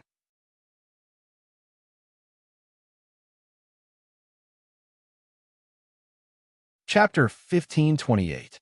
No, I won't, Suyu said faintly. Then, he added, unless I die. Huamin remained silent. Huamin, don't make me forget you, I don't want to. No matter what happens, I don't want to forget you. I feel like your appearance in my life is a gift from the heavens, so don't take away my only right. Thinking back to the time when Huamin operated on Qin Shu to remove the bullet, Huamin was prepared to die. So, she used the bullet shell Suyu gave her to beg Suyu to forget about him.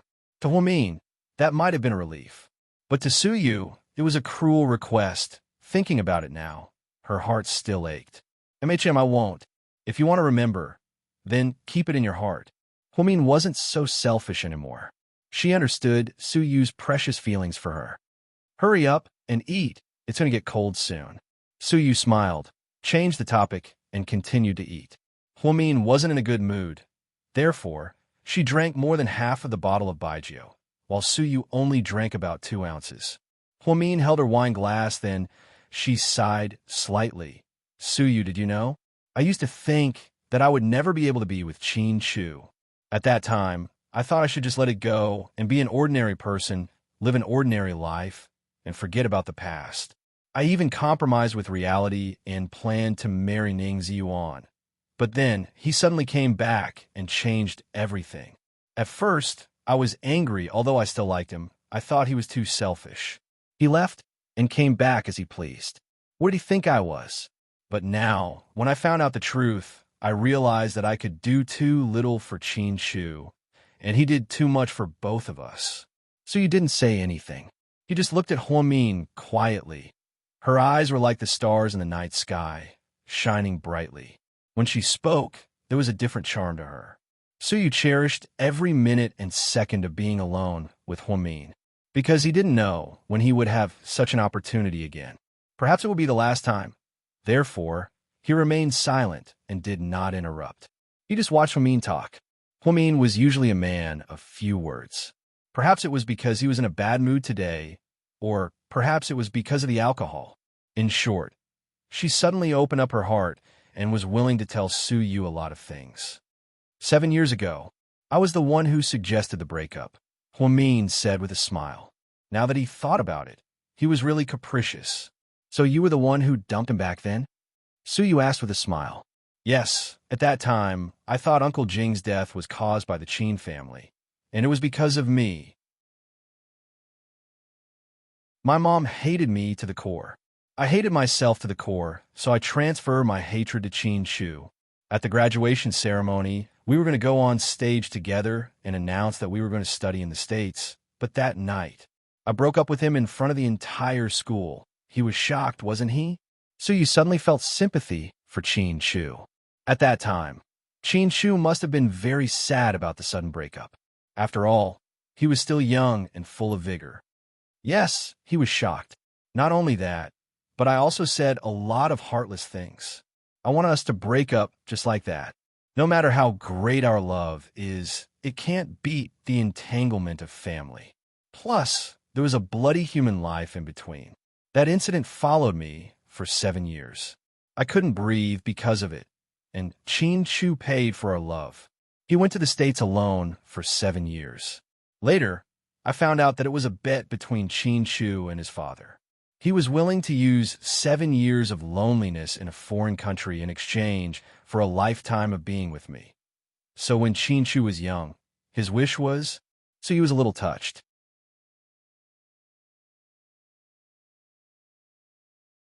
Chapter 1529. When he was young, Qin Shu's wish was to marry Huamin. Huamin said with a happy smile. Then, congratulations, your wish came true, Suyu said with a hint of jealousy. Yeah, he's actually a very stubborn person. If he has something on his mind, he won't say it out loud, but he'll do it with his actions. In comparison, I'm not as good as Qin Shu.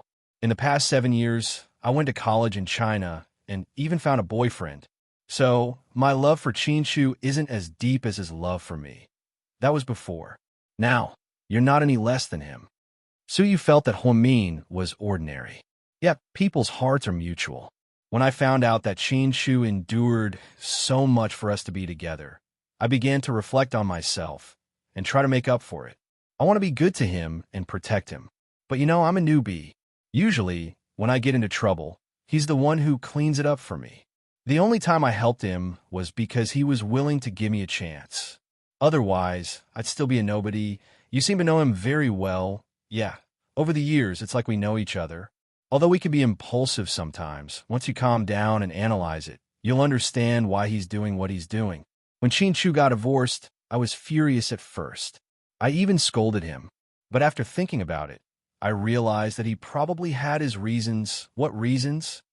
Suyu asked. It's about something very important. I'll tell you about it later. So, you're telling me all this today to tell me that you love Qin Shu very much. No matter how much I like you, you can't accept me, right? Suyu smiled bitterly.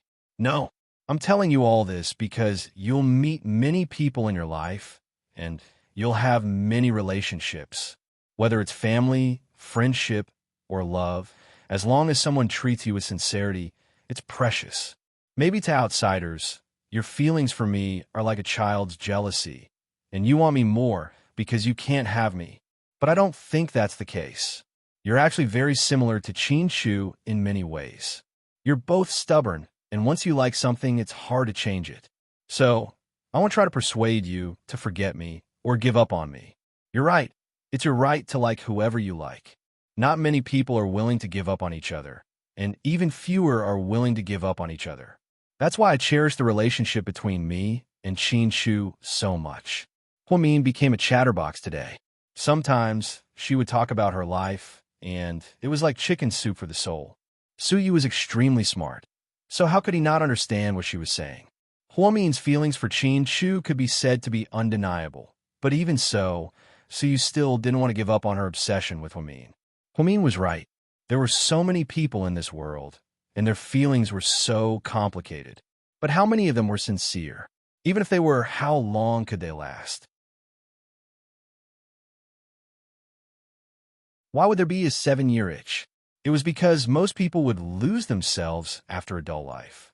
They wouldn't even cherish this hard-won relationship.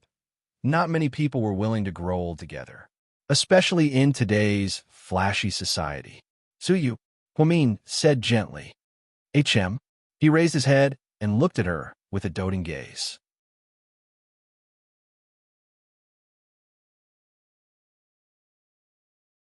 Chapter 1530. I'm going to protect Mr. Qin forever. In a world of love, one person can't just do everything. I can't let Mr. Qin get too tired. He's so young and has already suffered so much that he shouldn't. My heart aches for him, so I'm going to protect him forever. Huomin expressed his determination. Okay, Suyu replied with a simple word, but his heart was filled with mixed feelings. Huomin picked up his glass and said, Here's a toast to you. Thank you for never hitting Qin Shu when he was in trouble, even though you were his rival in love. Thank you for always helping me when I was in trouble. Thank you for protecting my reputation by not exposing my whereabouts. Thank you for setting off fireworks on my birthday. Thank you for giving me bullet shells. Thank you for singing for me at the anniversary celebration. Suyu, you're really good. You show me your manly side. A gentleman should be magnanimous. Huomin, may not be a saint, but my man must be someone who can accept the world, not someone who uses despicable means to achieve his goals. I think that if I didn't know Qin Shu, I might have chosen you as my boyfriend, because there's so much about you that I respect. Are you complimenting me? Suyu smiled. I'm just telling the truth. That's too much of a compliment. Suyu picked up his glass as well. The two glasses clinked gently, and then they both drank the wine in one gulp. Huomin's cheeks began to redden after he finished his glass of wine. Your face is so red. Suyu tilted his head and looked at Huomin. Huomin held his face in his hands and leaned back on the sofa behind him. They say that people who drink and blush are worth befriending. Bullshit. You're a doctor. How can you be so superstitious? Your face turns red when you drink because your liver is affected and can't break down the alcohol in time, so it shows on your skin. Wow. Not bad. I didn't know you were so knowledgeable. Huomin looked at Suyu with a smile. What do you think? I'm a top student at the military academy. Okay? Lord Su said proudly. Suyu saw that the bottle of wine was gone, so he stood up to get more. Huomin waved his hand. Let's call it a day. If we drink any more, we're both going to throw up. Okay, I'll make you a pot of tea. It's okay, I should go. Huomin glanced at her watch and stood up slowly. So soon. Suyu was reluctant to see her leave. Not so fast. It's been more than 3 hours. Suyu looked at his phone. Huomin arrived at 10 a.m., and it was already 1 a.m. I'll drive you. It's okay, I'm not going home. I'm going to Seductive Fox. Why are you going there? Suyu was confused. I just made an appointment with Rick. We texted and chatted. He's a good friend of Qin Shu's, so I think he's done a lot to help us. Then I'll drive you to Seductive Fox. It's okay, Rick already sent someone to pick me up. You drank a lot, so get some rest. Okay then. Suyu was slightly disappointed. He walked Huomin to the door and watched her get into a black Mercedes-Benz before returning home. He carefully put Huomin's dishes and soup in the fridge.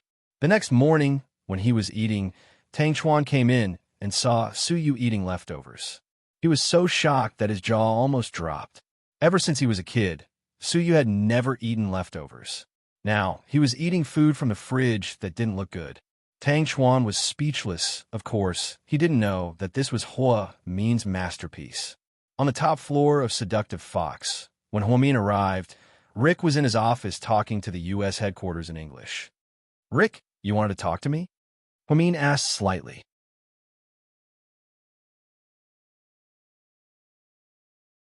Chapter 1531. Huomin, have a seat first. Rick waved his hand and gestured for Huomin to sit down. Then, they talked for a while longer before hanging up.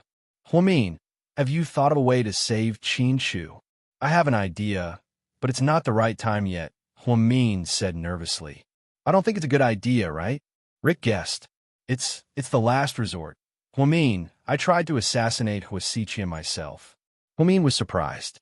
However, when he remembered that Huasiqian was still alive, he knew that Rick had failed. I thought that he would be killed, but he captured Cici. Huamin's face darkened. All he can do is use those despicable methods. Yeah, I always thought that family members shouldn't be implicated. We shouldn't touch women. You're wrong. Huasiqian doesn't care about these things.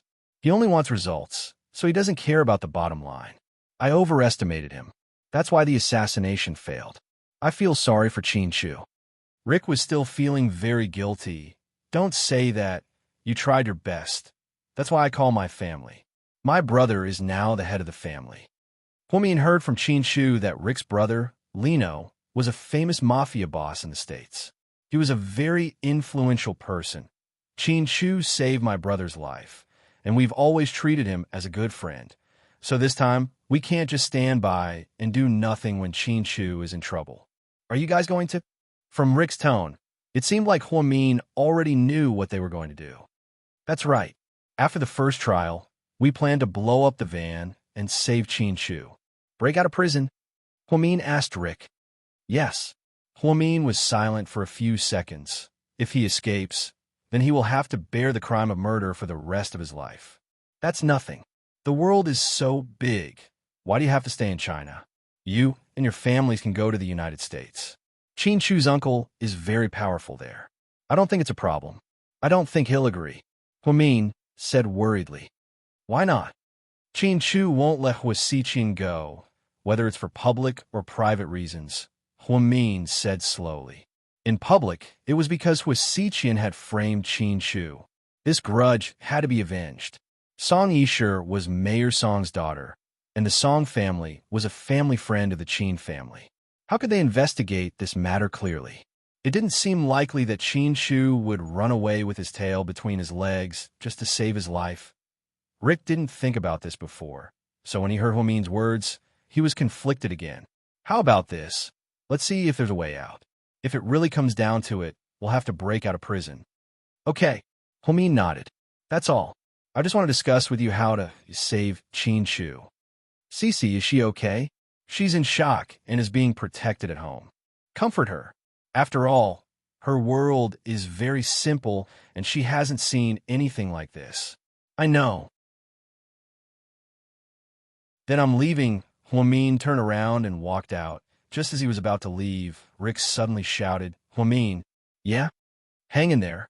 Qin Chu will be fine. I know. I'll always protect Mr. Qin. I won't let him get hurt again. Actually, Qin Chu told me about your background. Do you want to? No. Huamin refused immediately. She didn't want to hear Rick tell her about her background. In the end, Huamin added, I want to wait for Qin Chu to come back and hear it from him. He promised me that. Okay. Rick's lips moved. He suddenly felt that Huamin was an amazing woman. She wasn't the kind of little white rabbit that would cry and beg for help when her man was in trouble. She wasn't the kind of heartless woman who would abandon Qin Chu and run away alone. He suddenly thought of the words on the invitation to Qin Chu and Huamian's wedding, together through thick and thin. It seemed like Huamin really wanted to be with Qin Chu through thick and thin, no matter when and what happened. At the same time, in a remote corner of the detention center, a tall and slender figure stood quietly in front of the metal gate.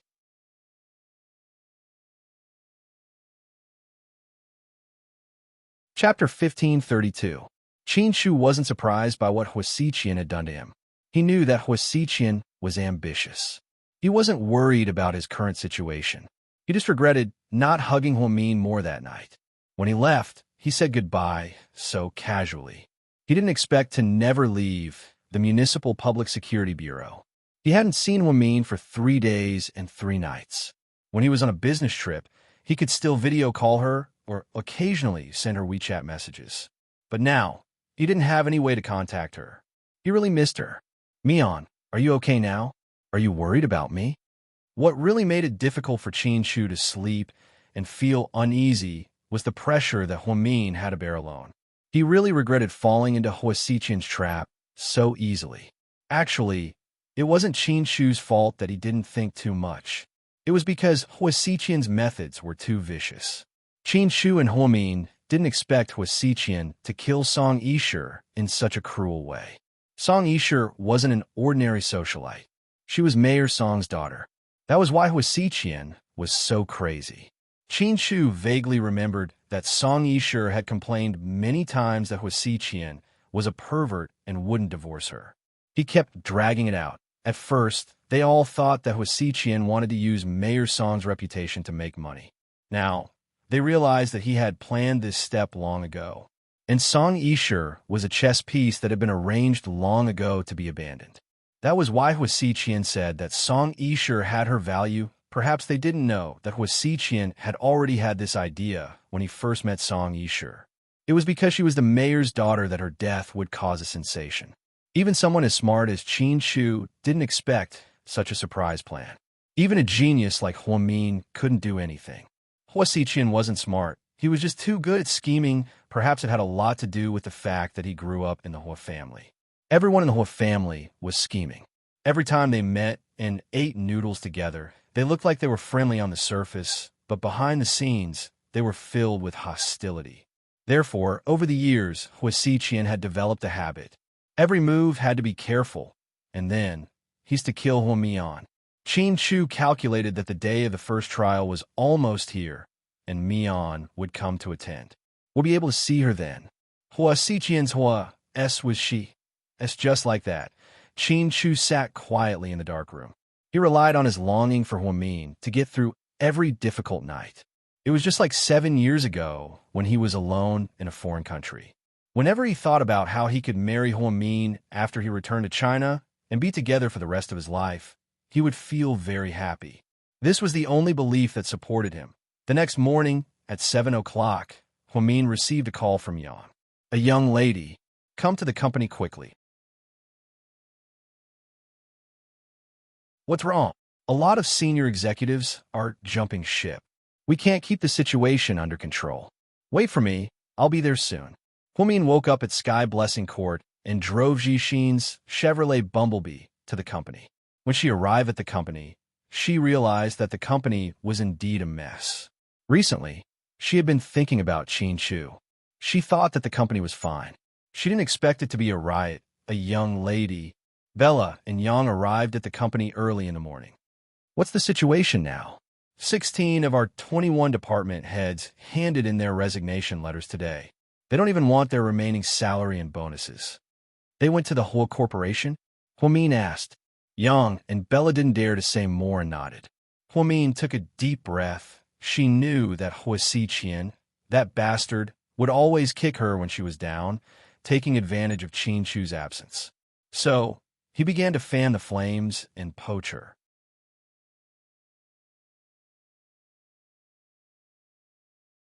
Chapter 1533. Which departments are the ones that left? They're all the main departments. Only advertising, public relations, finance, security, cleaning, and storage are left. The rest have all left. The company can't operate anymore. It's a mess. Did the employees leave too? No, only the department heads left, but they also took a lot of elites with them, Bella said. What about the deputy head? Hua Min asked. The deputy head didn't leave, but in terms of ability, don't worry about ability right now. Tell them that it's my idea to promote the deputy heads of each department to full managers. Senior employees who have worked at the company for more than 5 years will be promoted to deputy heads. If there aren't any with more than 5 years, then 3. Yang seemed hesitant. Go. That's all we can do for now. The company can't stop operating, Hua Min ordered. Okay, we'll do it right away. Wait a minute, a young lady, what is it? Broadcast the news that the unpaid salaries of the employees who left will be divided equally among the remaining employees. Thank you for not leaving when the company was in danger. Also, I want to tell everyone that President Qin is fine. These are all temporary. Okay. Hua Min felt a little dizzy after giving out orders. Maybe it was because he hadn't been eating or sleeping well, but he was very tired. Just then, someone knocked on the office door. Come in, Huamin said tiredly as he massaged his temples. Sister Mian, why are you back? Weren't you filming in another city? Huamin was surprised to see an Aiyang. How can I be in a mood to film when the company is in such a big mess? An Aiyang walked over. Seeing Huamin's dark circles, Qin Shu's heart ached for him. He turned around and poured a cup of hot tea for Huamin and placed it on the desk. Sis, President Qin is detained and the company is in a mess. It's been hard on you. What's hard on me? These are just experiences. No one can live a worry-free life from birth to death. That's not realistic. Since you've chosen the sky, you won't yearn for beautiful weather. If you've chosen the sea, you won't wish for smooth sailing. This bowl of chicken soup is awesome. I'll drink it. You little brat. Huamin laughed as he looked at an Aiyang. Sis, is there anything I can help you with? No, just focus on your acting and singing. But I really want to do something for you. An Aiyang was a very grateful person. If it weren't for Huamin, he wouldn't have been able to reconcile with his mother. She would not have a warm family and a cute and mischievous younger brother. Also, her healthy body was given to her by Huamin. There's really no need. These things aren't that simple. I'll take care of it. Trust me. You're such a brave woman. An Aiyang looked at Huamin. His heart ached, but he also admired her courage. How are you and Jia? Pretty good. After she went back to the hospital, she's been a lot busier and we don't have much time to see each other.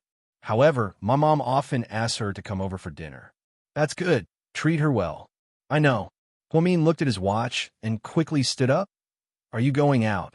An Aiyang asked. Yeah, let me walk you out, sis. It's okay. I'm going to see someone very important. After speaking, Huamin grabbed her bag and walked out of GK headquarters. At the entrance of City Hall, as soon as Mayor Song walked out, Huamin ran up to him. Hey, what are you doing? His assistant and bodyguards immediately stopped him. Mayor Song, can you give me some time? I want to talk to you. Huamin looked at Song Yishi's father with pleading eyes.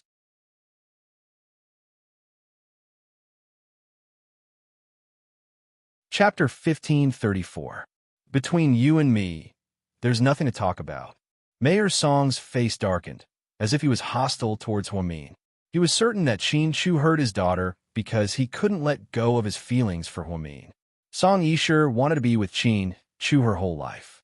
However, Qin Shu only had eyes for Huamin, which led to Song Yishi's tragedy. Now, whenever he thought about his daughter's tragic death, and how it had something to do with Qin Shu and Huamin, Mayor Song's heart was filled with hatred. He no longer liked Qin Shu, and he no longer admired Huamin. Mayor Song, it's not as simple as you think. My daughter is already dead, and it's all because of you. What else do you want? Mayor Song looked at Huamin with red eyes. Song Yishi's death was a huge blow to the Song couple. Lady Song fell sick and was still in hospital. Mayor Song was busy with work, so he had to work every day. However, he still couldn't get over this. After all, he only had one daughter, and now she died in the hands of others. Mayor Song, Qin Shu didn't kill anyone. Your daughter wasn't killed by Qin Shu. Huamin anxiously explained, the evidence is clear. What's the point of saying this now? There's no point in saying this to me. Go talk to the police. Anyways, my daughter's death won't be in vain. I will make you pay with your blood. After speaking, Mayor Song flicked his sleeves and left. Huamin wanted to chase after him, but he was stopped by his bodyguards. It seemed like Mayor Song already believed that Qin Shu killed his daughter, and he hated Qin Shu to the core. Gao Ran also said that Mayor Song had already ordered the court to make the murderer pay with his life. Huamin originally wanted to explain to Mayor Song and see if there was a way out. To his surprise, Mayor Song didn't even give him a chance to speak. It seemed that Huasiqian was too thorough. He made Mayor Song believe that Qin Shu was the murderer. There was so much evidence. Most importantly, there was Song Yishi's personal diary. This was too ruthless. Huamin believed that Song Yishi's diary must have been written by herself, but the content was not true at all. She wouldn't have written such a diary in advance, just to make things up and frame Qin Shu. She must have written that diary under Huasiqian's threat. Song Yishi must have been controlled by Huasiqian before she died. There was no doubt about that. Unfortunately, So many people didn't know the truth and insisted that Qin Shu was the murderer. Huamin was fuming with anger. When he drove back to GK's headquarters, Huamin saw a lot of people making a scene. Many shareholders surrounded the entrance of the company. After the news that Qin Shu was a murder suspect got out, GK's stock price fell again. Like a roller coaster, the stock price went up and down. Many shareholders felt depressed and couldn't accept it. In the end, they blamed GK for everything.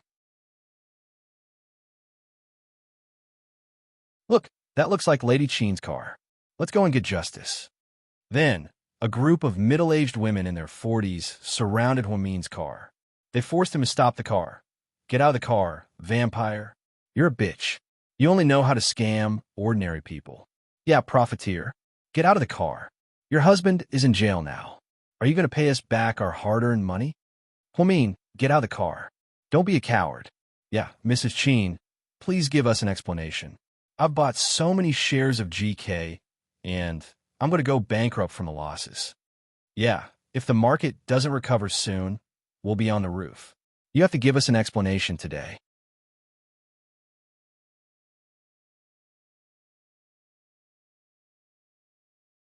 Chapter 1535. You profiteers are the most hateful. You play us, the common people, in the palm of your hand.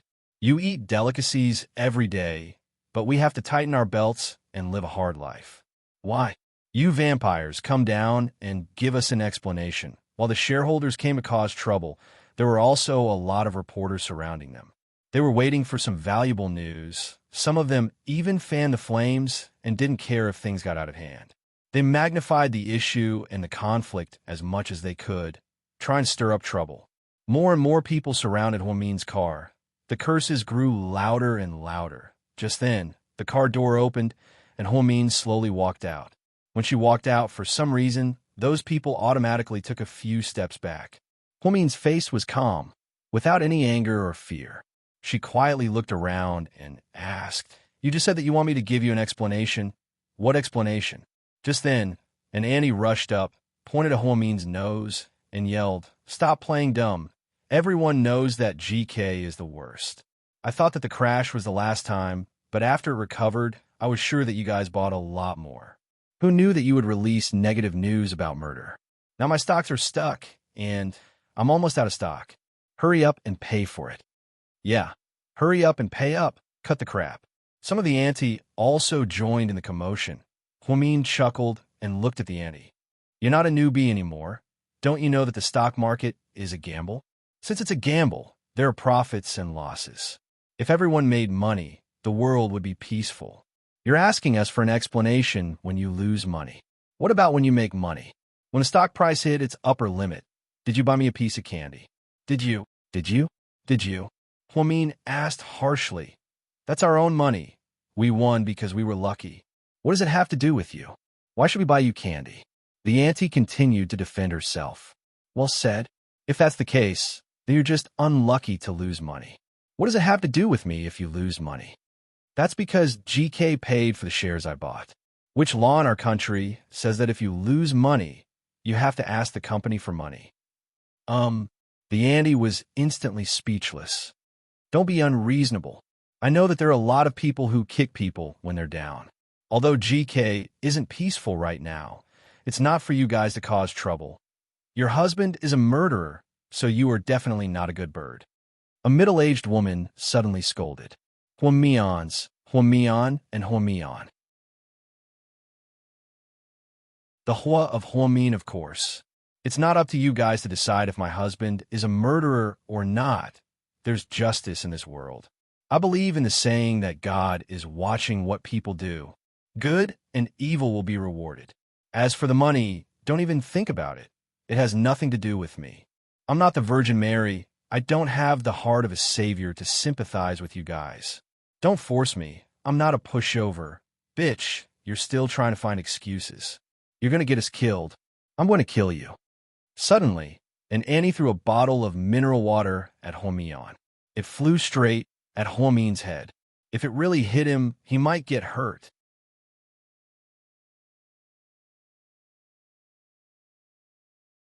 Chapter 1536. Huamin reacted quickly and caught it with his bare hands. Then he forcefully twisted it open and took a sip. He smiled. I'm thirsty. Thank you for the water. Bitch. I'm so pissed off, how can I?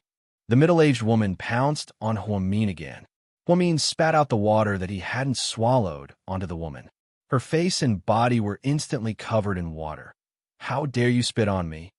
Sorry, I didn't do it on purpose. Huamin smiled. What are you guys waiting for?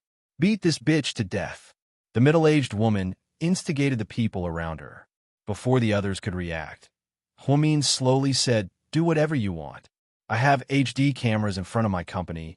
If anyone touches me, none of you will be able to escape.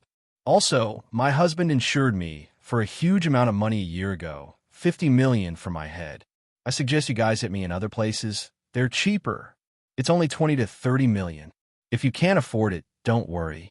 You can pay it off by going to jail.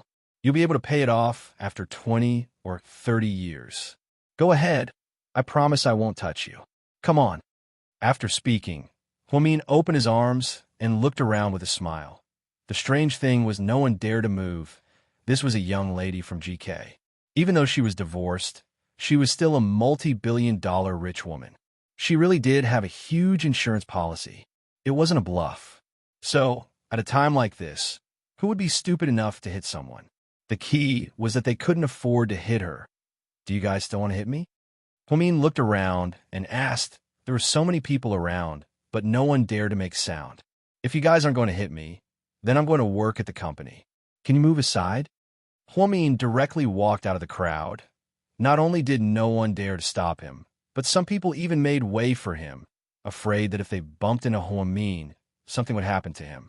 A small and weak woman, with just a few words, had shocked hundreds of shareholders. As soon as the news spread, it immediately became a hot topic. Huamin instantly gained countless fans after the video went viral on the internet. The number of fans soared. There were fewer and fewer voices of defamation. Most of the reviews were positive. Huamin, you are so strong. If I were you, I would have collapsed long ago. Dr. Hua, you're so awesome. I really like your personality. Mian, you're still so awesome. You're so mighty and domineering. Ha! Did you scare those unreasonable Annies? Mian, hang in there. Everything will pass. I believe that Mr. Qin won't kill anyone. Go for it, career woman. I'll always support you. Dr. Hua, we are Dr. Zhang's fans. We will always be on your side. Good luck. When Huamin saw the comments on Weibo, he didn't feel happy at all. She didn't care about the netizens' attitude. Whether it was good or bad, it didn't matter. If only Mayor Song could trust him and give him a chance to speak up and see Hua Xiqian's true colors. A young lady. It's time for dinner. I'm not eating. You guys can go. Huamin lowered his head and went through piles of documents in his office. Bella and Assistant Yang's hearts ached as they watched him. If President Qin was here, he wouldn't be able to stand seeing his wife so tired. Assistant Yang suddenly missed his boss so much that he started crying out loud. Hey, are you okay? You're a man. Why are you crying? Bella was speechless. I miss my boss. Assistant Yang wiped his tears. If Qin Shu didn't give him a chance, he would still be a small employee. How could he have the chance to be the president's assistant? Although President Qin was strict and never smiled, he was actually very nice to Assistant Yang. He gave him all the vacations and bonuses he deserved. Assistant Yang felt that his life was perfect. He even imagined working at GK for many years and then retiring. What a perfect life that would be. Now that President Qin was in trouble, everyone was in a state of panic. Many people took advantage of him and left GK. Perhaps it was because he had been suppressing himself for so long that Assistant Yang started crying. Huamin looked up and saw the two assistants in front of him. He sighed slightly and asked, "Do you guys trust me?"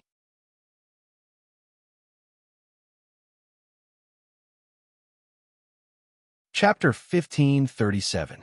I believe you, Bella said. I believe you too. Yang wiped his tears and said slowly, Since you believe me, then don't think too much. Qin Chu will be fine. He will come back. MHM, we also believe that the president didn't kill anyone. Bella nodded, full of positive energy. Then go and eat. Huamin smiled. A young lady, what about you? I'm not hungry. After Bella and Yang left, Huamin finished his work and leaned back. He took a nap on the chair. Recently, he had been sleepy too easily. Was it because spring was coming and he was sleepy in spring and tired in autumn? Huamin fell asleep in a daze. Su family mansion. You lost again. Lord Su put down the chess in his hand and looked at his grandson sitting opposite him. Grandpa, your chess skills have improved again. Su Yu smiled. Don't talk nonsense. I think you have something on your mind. How can you beat me when you're absent-minded? Ha, you can tell. Su Yu scratched his head in embarrassment. It seemed like he couldn't play tricks in front of his grandpa. Tell me, what is it? Can I help? Yes, absolutely, Su Yu immediately replied. Tell me, Grandpa, can you promise me first? Acting first and reporting later is useless to me. I'll say it again. Tell me first, and I'll decide. Old Master Su rolled up his sleeves and sipped the tea that his adjutant had poured for him. Grandpa, are you involved in the 327 homicide case? Is it the case of Old Song's daughter? Lord Su asked casually. Yes, that case. Su Yu nodded vigorously. Then he sat down next to Lord Su. Continue. Master Lord Su took a sip of tea. The suspect in that case is my friend's family. So, I was wondering if you could give an order for my friend to meet her family. No. Lord Su directly refused. Why? Su Yu asked, unwilling to give up. I said no, so I said no. Also, I don't care who your friends are, you can't get involved in this. Old Song's daughter died a horrible death, and the province is very concerned about it. Don't cause trouble for me at this sensitive time. Grandpa, don't say any more. That's all. Lord Su put down his teacup and got up to leave. Su Yu was slightly disappointed. When he was drinking with Huamin last night, so you could clearly feel Huamin's deep love for Qin Chu. He also saw Huamin's longing for Qin Chu. Now that Qin Chu was detained, no one could see him. Su Yu used his connections to ask, but he couldn't do it. In the end, he could only ask his grandpa to at least let Huamin and Qin Chu meet. However, he didn't expect his grandpa to reject him so straightforwardly. Actually, this wasn't an ordinary case. It involved Mayor Song's family, so it was naturally sensitive. As the leader of the military, his grandpa wouldn't get involved in this mess for no reason. Su Yu sighed. He felt guilty that he couldn't help Huamin. At the same time, at the headquarters of the Hua Corporation. President Hua, a lady wants to see you. She says she's your girlfriend. The female secretary reported carefully. My girlfriend? Hua Xiqian was slightly surprised. It shouldn't be Mo, Shui, or... She always came and went directly. She wouldn't tell his secretary about his girlfriend. Let her in. When Wang Shasha walked in, she was wearing a long dress that reached the floor. She was very pretty. Xiqian, she said softly, her voice low. What are you doing here? Hua Xiqian glanced at her face coldly, seemingly unhappy.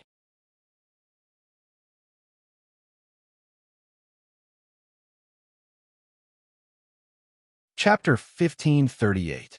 Wang Shasha didn't say anything. She slowly walked over, took out a lab report from her bag, and placed it in front of Hua Xiqian's desk. What's this? Hua Xiqian glanced at it and asked coldly. You'll know when you see it. Hua Xiqian picked it up and glanced at it. Then, he looked up and stared at Wang Shasha. You're pregnant? Yeah. Wang Shasha lowered her head shyly and smiled. Whose child is it? Wang Shasha's expression changed drastically upon hearing this. Xiqian, how can you ask that? Of course it's yours. Mine? Ha! I don't remember ever having sex with you. Hua Xiqian sneered. He remembered that ever since he met Wang Shasha and kept her captive, he had been abusing her. Occasionally, he would play some perverted games with her. However, always used a condom and didn't do it himself. How could she be pregnant? Xiqian, a month ago that night. You came? That's enough. Stop making up stories. The child can't be mine. I'm not interested in a woman who betrays me. Pack up your things and get out. Xiqian, it's really yours. I swear if I lie to you and make up stories, I'll die a horrible death. I don't have another man. Ever since I got together with you, I rarely go out. If you don't believe me, you can check my phone. I'm not interested. Hua Xiqian was still cold. Then you can take me to get my amniotic fluid drawn and do a DNA test. I've been spending a lot of time with Mo Shui recently. When I get drunk, I don't sleep with you. Don't threaten me with the child. If you want money, I can give you money. However, don't expect anything that doesn't belong to you. I really didn't. Wang Shasha's tears flowed down uncontrollably. She thought that her pregnancy was a good thing and Hua Xiqian would be happy. After all, he was in his 30s and didn't have a child. If she gave birth to this child, then her status would rise. However, she didn't expect Hua Xiqian to deny the child. Her heart sank. Xiqian, do you really not remember? That night, you came to find me. That's enough. You bitch, get the hell out of here. Abort the child, pack up your things, and get the hell out of here. Xiqian, don't worry. I will give you a sum of money. I won't let you be played for nothing. His words were vicious. Even if Wang Shasha wanted to explain, Hua Xiqian wouldn't give her any chance. In the end, she could only walk out of the office in tears before she left. She heard Hua Xiqian say sarcastically, I really don't know where this child came from. Did she get pregnant on her own? What a joke. Wang Shasha thought it was hilarious. A month ago, there was a night when she almost fell asleep. That night, it was very cold outside, and it was snowing heavily. When the doorbell rang, she ran over. Through the door mirror, he saw that it was Hua Xiqian who opened the door. He didn't say a word. As soon as he entered the room, he pushed her down, stripped her naked, and then, after he was done, he didn't even take a shower before he took his clothes off the bed and left. Wang Shasha was so scared that she hid under the covers and didn't dare to move. After that, Hua Xiqian rarely went over. Even when he didn't say a word about what happened that night.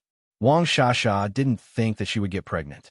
Ever since she got together with Hua Xiqian, other than that night, he didn't touch her. Therefore, she didn't prepare to take contraceptives. When she found out that she was pregnant, she was first shocked, then pleasantly surprised. She thought that he would be happy, but who knew? Now, such a big shot with such a high status wouldn't even admit to what happened that night. She really had to suffer in silence. Wang Shasha returned to her apartment and began to pack her things. She planned to go back to her hometown for a while. She planned to wait until her belly got bigger. Suddenly, a group of men in black suits barged into her apartment. What are you doing? Who are you? Wang Shasha panicked.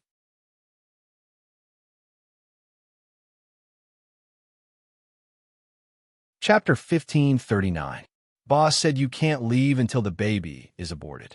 Then, she dragged Wang Shasha out. Help! Let go of me. When Wang Shasha woke up again, it was already after the surgery. She touched her flat abdomen. You just had an abortion. Rest well, don't catch a cold.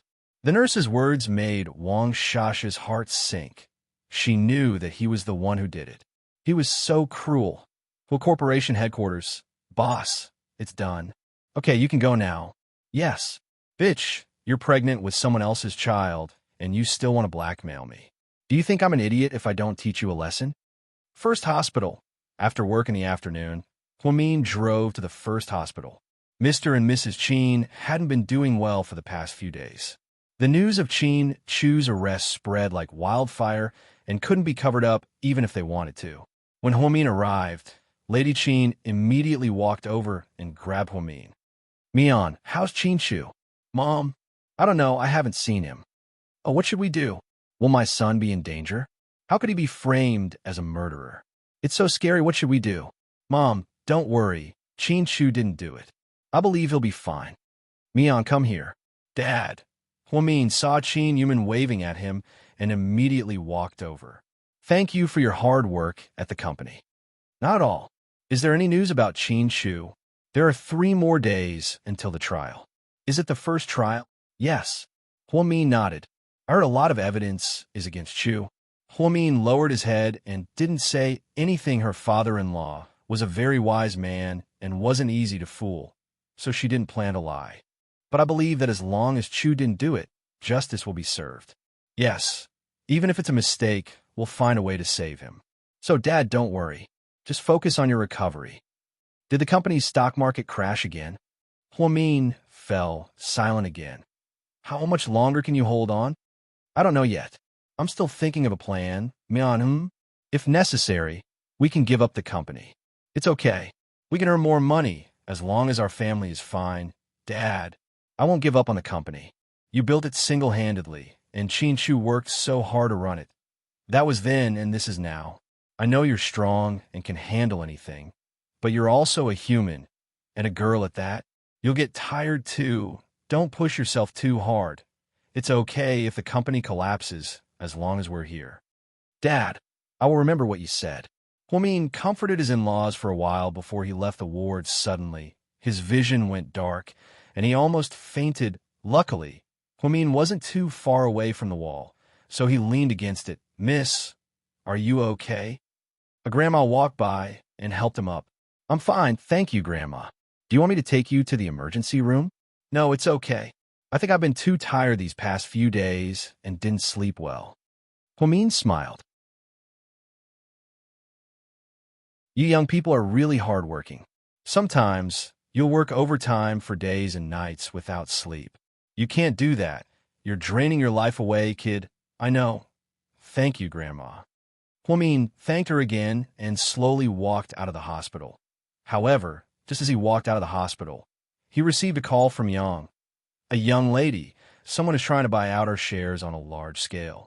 Is it the Hoa Corporation? It's a subsidiary company of the Hoa Corporation. Okay, I got it. Huamin listlessly hung up the phone. It seemed like Hua Xiqian had made his move again. How despicable. The series of schemes left Huamin and Chin-Chu in a terrible state. Chin-Chu was caught off guard. Hua Xiqian, on the other hand, had been planning this for a long time, so it was no longer a matter of intelligence. When an ambitious person coveted a treasure for a long time, he was even willing to spend 10 years planning a scheme. The person who was set up would always be flustered because they didn't have time to react. Huamin picked up his phone and dialed a number. Mian. His voice was extremely gentle. Hua Xiqian, let's meet, Huamin said. Sure, and how about now? I'll pick you up. Hua Xiqian asked. No, I'll go to the Hua Mansion to find you. Okay, I'll wait for you. Hua Xiqian smiled wickedly.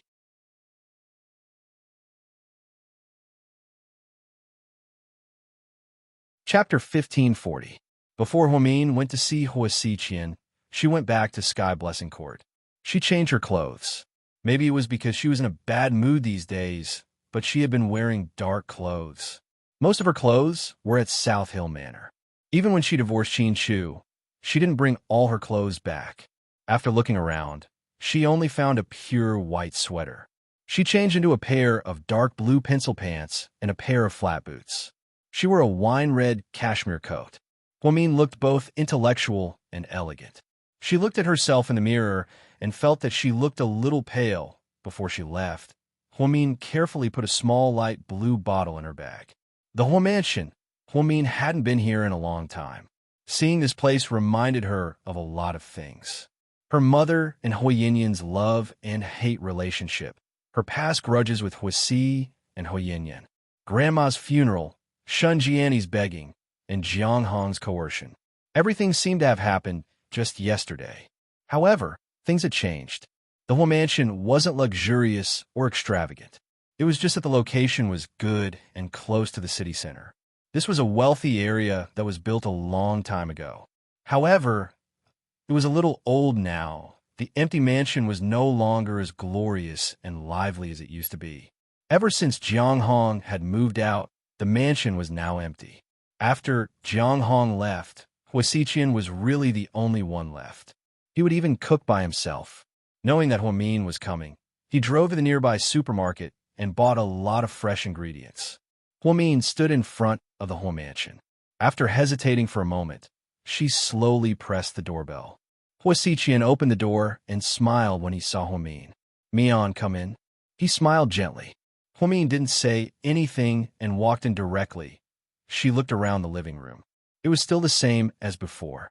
Take a seat here first. I still need a few things. I'll be done soon. Huamin didn't reply. She sat down on the sofa with her bag.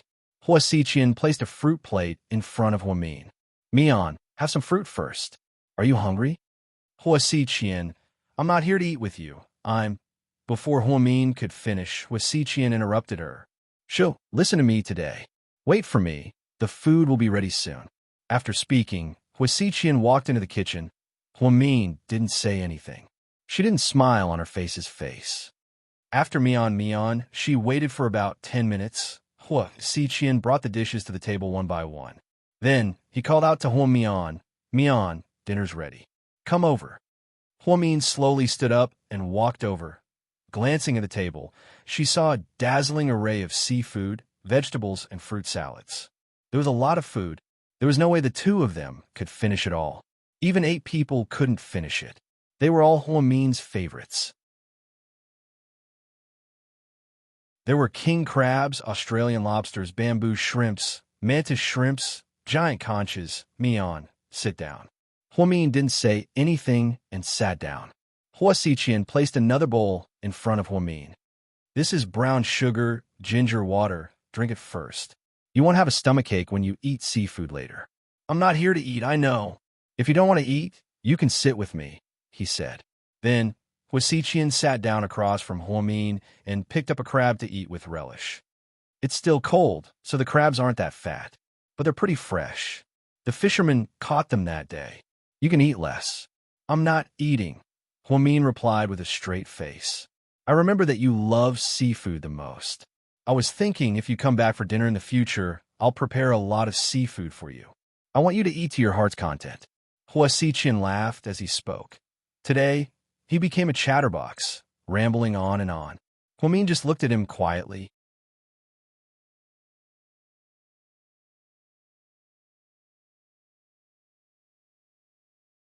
Chapter 1541. Are you done eating? If you are, let's get to the point, Huamin asked. Go ahead, I'm listening. Huasiqian lowered his head and continued to eat the shrimp. He seemed to be in a good mood. Huasiqian, what will it take for you to let us go? Huasiqian's hand, that was eating the shrimp, paused for a second. Why do you ask? Don't play dumb. Just tell me. If you want money, I can give you all of our money. I can even give you GK, as long as you don't hurt us. Huamin's tone was pleading. She knew that Huasiqian was a psychopath, a madman who was capable of doing anything. Therefore, she begged him to stop scheming against Qin Shu. Mian, I don't want money. Huasiqian raised his head and slowly stared at Huamin. Then what do you want? Huamin's brows furrowed slightly. You should know. Huasiqian's gaze softened. When Huamin looked into his eyes, he felt very uncomfortable. It was a very strange feeling. Seeing that Huamin wasn't willing to speak, Huamin smiled. Huasiqian smiled and said, The one I want the most has always been you. My body? You only want my body, right? No. What I want is you as a person. What I want is a lifetime. Huamin laughed upon hearing this. Huasiqian, what you want is too extravagant. I can't afford it. Indeed, a lifetime was her promise to Qin Shu. She couldn't give it to anyone else. Even if Qin Shu didn't exist, she still wouldn't choose a man like Huasiqian to be her lover. After all, she didn't like scumbags who didn't have a bottom line. You can, as long as you're willing. I can spoil you, love you, and treat you well for the rest of my life. I won't even look at other women. I won't blame you for anything you did wrong. If Qin Shu treats you well, I'll treat you very well. If Suyu treats you 100% well, I'll treat you 100% well. Mian, give me a chance. I'm strong now, and I have the right to say that I love you. Huasiqian, are you done playing? Huamin looked at him coldly. You don't believe me? Huasiqian was slightly disappointed. Why should I believe you? Do you mean believe? Would I believe a pervert who tramples on human lives like ants? Haha, so that's how you see me. Huasiqian laughed bleakly. What else can I do? Don't you think you've gone overboard? Don't you think that what you've done is unforgivable? It is said that people are born kind, but I have known you for so many years, and I have never seen your kind side. Did you come to the wrong world? You should go to the devil world, because you are a devil. Huamin was famous for his sharp tongue. She dared to say things that others didn't dare to say. She thought that her words would be enough to anger Huasiqian. But he didn't. He only chuckled softly. What are you laughing at? Huamin hated how unpredictable he was. I laughed. You've seen through me. You're right. I'm a demon, But even demons have people they want to protect. Mian, you might not know what kind of existence you are to me. There are a lot of things I'll say now, and you might not believe it, but I'm willing to use my entire life to prove that I can treat you better than Qin Shu. Other than Qin Shu, I won't accept anyone else. What if he's dead? Then I'll die too. Huamin said firmly. You're such a stubborn, silly girl. Huasiqian, are you really not going to give up on Qin Shu? Huamin asked one last time. If you're willing to be with me, I'll let him go. If you love him, you can sacrifice yourself for him. You want a soulless body? Huamin sneered. Of course, why wouldn't I? As long as it's you, even if you're in a vegetative state or a corpse, I'll still want it. Huasiqian said these words with a smile. If others didn't know better, they would have thought that he was joking. However, Huamin felt disgusted. Very well, if that's the case, then we have nothing else to talk about. After speaking, Huamin stood up to leave. Mian, do you think you can walk out of here? Huasiqian's voice was very soft.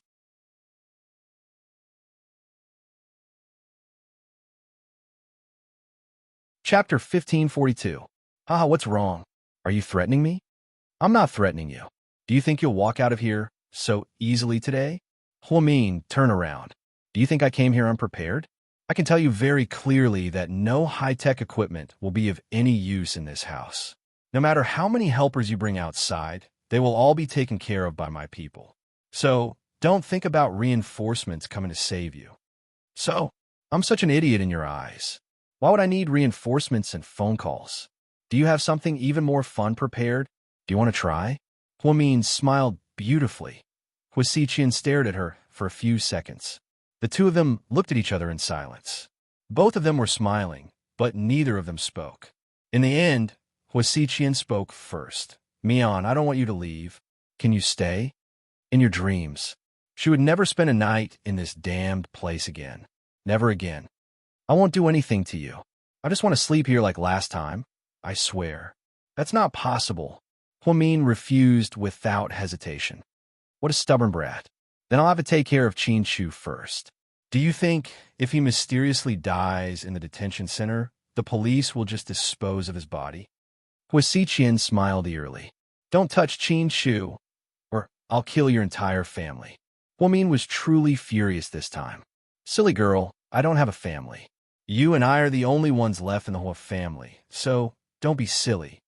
Even if I have to die with you, I won't let you touch Qin Shu ever again. You're Qin Shu? TSK, TSK.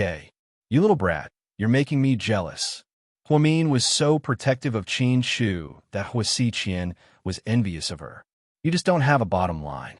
Was there something wrong with his values? It's just despicable. I could do that too. You're ruthless, aren't you? I can be more ruthless than you. Huasiqian laughed maniacally. Oh, you want to compete with me in terms of ruthlessness? Haha. Don't laugh so disgustingly. One day, I will make you unable to laugh anymore. Why don't you think about how to get out first? After speaking, Huasiqian slowly approached Huamin. Huamin got up and backed away. There's only the two of us here. My men are outside. They've locked down this house. Tell me, where else can you run to? Huasiqian smiled as he approached Huamin. Huasiqian, you're disgusting. You remind me of the time you attacked GK's security system and stopped the elevators. You trapped me in the building and played a game of cat and mouse. Mian, what are you talking about? Huasiqian was slightly surprised. Don't tell me you've forgotten what you did so quickly. Huamin bit down on his lips. He hated Huasiqian to the core. I really don't know what you're talking about. What building? What security system? What cat and mouse?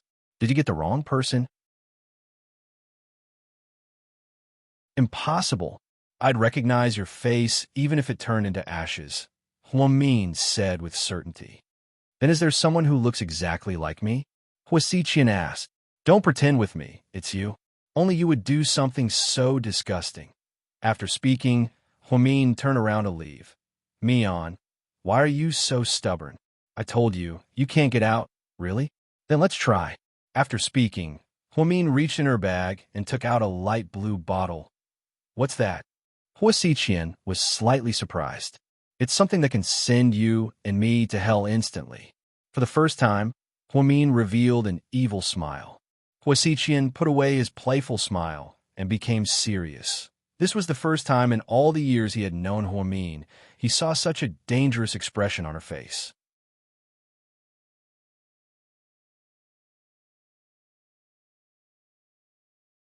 Chapter 1543. Mian, are you serious? Huasiqian laughed. What do you think? Huamin asked back provocatively. After staring at each other for about 5 seconds, Huasiqian sighed. You little brat. It's so hard to keep you for one night. Huamin remained silent. All right, don't stare at me like that. Go. I'm not keeping you any longer.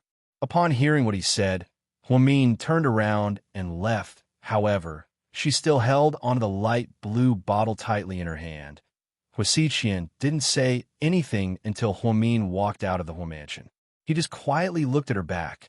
Boss, are you going to let Miss Hua go just like that? His subordinate seemed very reluctant. After working for Huasiqian for so many years, they knew all too well how Huasiqian felt about Huamin. What else can I do? I think Miss Hua is just scaring us. It's just a little bottle. Is it that scary? His subordinate didn't think much of it and thought that Huasiqian was being too cautious. He trusted her and let her go just because of Huamin's words and a broken bottle. Huasiqian coldly glanced at that person's face. What do you know? No one knows Mian better than I do. She never fights a battle that she's not confident in. That brat is very similar to me in one aspect. We're both ruthless. In this world, other than me and Huamin, no one is more ruthless than us. After speaking, Huasiqian yawned and walked upstairs. I'm done playing. I'm going to bed. His subordinate didn't dare say anything else. Their boss was always weird, and most people wouldn't understand him. Huamin walked out of the whole mansion with a heavy heart. The last snowfall before the beginning of spring fell in the north.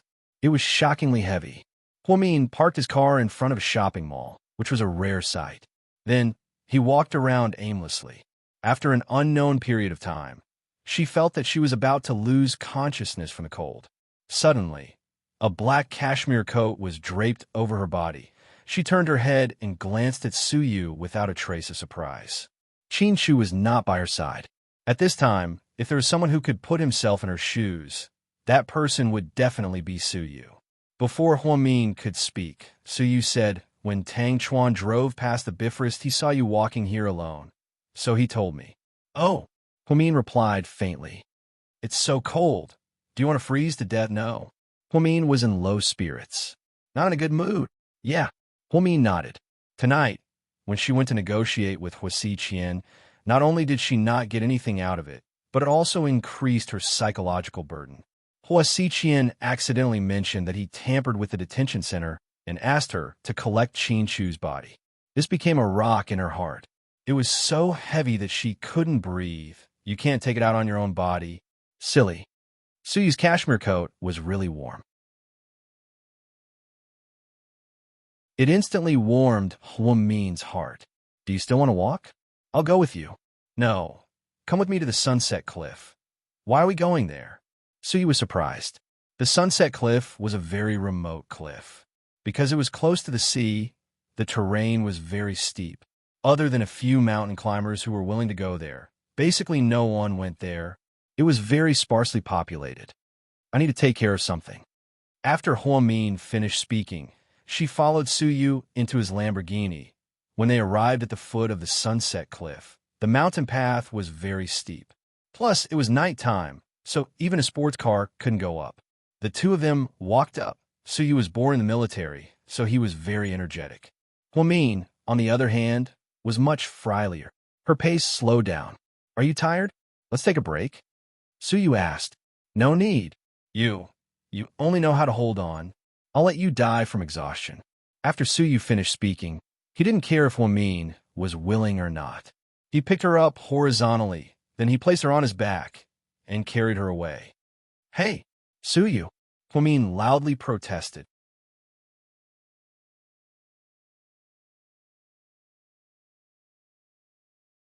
Chapter 1544. Shut up, you're so annoying. Suyu didn't give Huamin a chance to nag and carried her up the mountain. At first, Huamin wanted to come down, but no matter what she said, Suyu wouldn't say a word, so she gave up. Finally, The two of them arrived at the top of the mountain. After Suyu put Huamin down, beads of sweat appeared on his forehead. Huamin saw all of this. Am I heavy? She asked. It's okay. My golden retriever is just a little bit heavier. Damn you, comparing me to your golden retriever. Huamin was so angry that she laughed. Don't be angry, my golden retriever is smarter than you. At least he wouldn't be stupid enough to meet the enemy alone. You know everything? How can you hide anything from me? Suyu glanced at Huamin indifferently. Actually, I just wanted to see if he would let Qinshu live if I gave him all my money. He didn't want money to begin with. What you did was stupid. Suyu scolded Huamin fiercely. Maybe I'm just desperate. At a time like this, as long as there's a way to save Qinshu, I want to try anything. Really? Then if I can save Qinshu, will you marry me? Suyu asked calmly. Huamin looked up in shock. Perhaps she never thought that Suyu would say something like this. Suyu, haha, I'm just kidding. Did you really think I was serious? Suyu laughed and scratched his head. Huamin was silent. She realized that all jokes had an element of seriousness. Maybe Suyu did think that at one point in time. The Su family did indeed have the strength, but the process would still be very difficult. The deceased, Song Yishur, was the mayor's daughter, so this case was extremely difficult to handle. No one was willing to get involved in this mess. Silly. Why are you looking at me like that? I was just joking. Okay, let's not talk about this anymore. What do you need to do? Hurry up and... I'm freezing to death. When Suyu received Tang Chuan's call, he was having a meal with a client and discussing a cooperation project. After receiving the call, he immediately apologized and left. He did not have any extra clothes on him. Therefore, after giving the cashmere coat to Huamin, he only wore a sweater inside, which instantly froze like a dog. Huamin nodded and carefully took out a light blue bottle from his bag. Hey, what is this? Suyu was curious and wanted to take it. However, Huamin slapped his hand away. Don't touch it. Why are you so fierce? Suyu was startled by Huamin's fierce look. Move back, huh? Do you have to make such a big fuss? Dr. Hua, don't scare me. I have a weak heart. Suyu had always been joking. He thought that since Huamin wanted to deal with something in secret, it was probably some kind of contraband. Now that he saw that she took out a small bottle, he guessed that it might be some kind of top-grade poison. It might be something that Huamin had developed himself to poison Huasiqian. However, he did not expect that. The thing was far beyond his imagination. Under Huamin's insistence, Suyu moved back more than 10 meters. Huamin handed the bag in his hand to Suyu and slowly walked to the edge of Sunset Cliff. He lowered his head and looked down at the dark and deep sea. Hey, silly girl, I say, are you going to jump down from here? Suyu was scared out of his wits.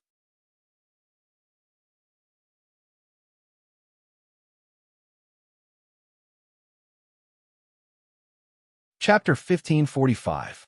Tell me, did you really invent this? Of course. Do you think you can buy it on the market? Huamin laughed. Indeed, if the country's laws were strict, it would be hard to even buy a handgun, let alone explosives. Then, how did you make it? The principle is simple. It's a combination of multiple chemical ingredients, but I can't tell you. I'm not asking about the ingredients. I just think liquid explosives are too dangerous to carry around. Usually, you have to ignite it with fire. But I saw you use something sticky. Yeah, that thing replaced the fire. You invented it yourself? Suyu was shocked. Yes, because it's safer this way. Otherwise, I might explode into pieces. So you're going to use it against Huasiqian? No, you're going to die with him? Suyu asked. If he wanted to harm me, I would. But he didn't. He's afraid of death. Huamin was very straightforward. That's right. Huasiqian was afraid of death. So he didn't dare to bet with Huamin. Fuck. Huamin, I really want to worship you. God. Huamin was speechless, but you really wasted it. Why didn't you show it to me when I wanted to see it? Huamin took care of it before he could take a good look. What a pity. Because I was afraid you would be in danger, Huamin said. No, I saw you use clay to ignite it. I don't have a detonator with me, so it won't explode. No, other than clay, high pressure will also cause it to explode. For example, if you pinch the bottle, it will explode on its own. Suyu is speechless. I use it as a precaution. If I don't have time to grab the clay or lose it, I have to have another plan. But if you pinch it, won't you? So you didn't finish his sentence, but his heart sank. That's right. We'll perish together. Then, if you're carrying this thing with you, what if you're not careful and accidentally fall and squash it? It will also explode. Any external force will cause it to explode. Fuck. Suyu was scared. Huamin was really too daring to carry around such a thing that could explode at any time. To think that he would be so brave as to walk in the snow for so long. This woman was really amazing. Are you scared? Huamin looked at Suyu's expression and asked with a smile. Who wouldn't be afraid? That's something that can blow people into pieces. Suyu's forehead was covered in cold sweat. I've already dealt with it. It's fine. I didn't expect you to have such a powerful skill. Looks like I don't need to buy fireworks for Chinese New Year anymore. Just make a few for me. Haha. Suyu was indulging in fantasy. Huamin was speechless. Only someone like Suyu would think of something as immoral as using explosives to replace fireworks. Are you hungry? Let's go eat something. Suyu happily followed behind Huamin. At this moment, he was like a follower worshipping a god. He worshipped Huamin from the bottom of his heart. I'm not hungry. My stomach has been hurting lately. I can't eat anything. You're just too hot-tempered. I know a Hong Kong restaurant. The soup is really authentic.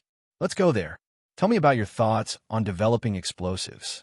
Huamin was speechless, so he was really obsessed with explosives. He looked at Huamin with great infatuation. Who would have thought that this gentle girl would be able to make such a powerful weapon? Suyu thought that he could talk to his grandpa and have his army recruit Huamin, this genius. I really don't want to eat. Huamin politely refused. Then just treat it as eating with me, okay? Carrying a pig like you up the mountain was really exhausting. Suyu coaxed Huamin, which was rare for him. He looked so pitiful. Huamin couldn't bear to see him like this.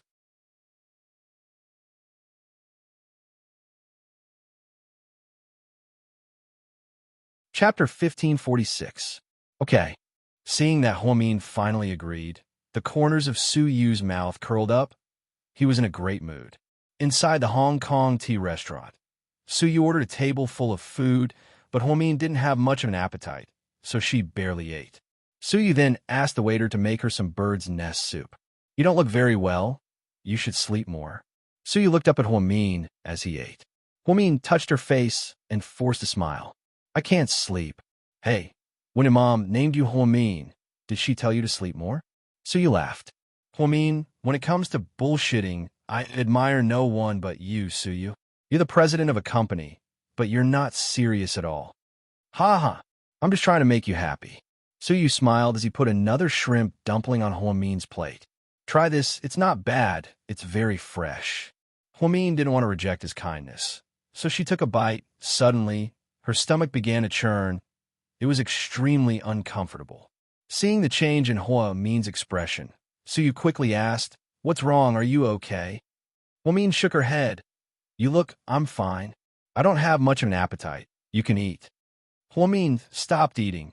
She only picked up a glass of water and took a sip. Suyu felt bad seeing her like this. He wanted to take Huamin to eat something good, so she could eat more, but she didn't eat much. After dinner, the two of them walked out of the restaurant. I'll take you to Wei Liao's place. Xiaowei's place is safer, Suyu said worriedly. It's okay. Hua Xiqian isn't an idiot. He won't bother me for the next few days. I'm still worried. Believe me, no one knows him better than I do. All right then. The trial will begin the day after tomorrow. Yeah. Huamin nodded. Be strong. Okay.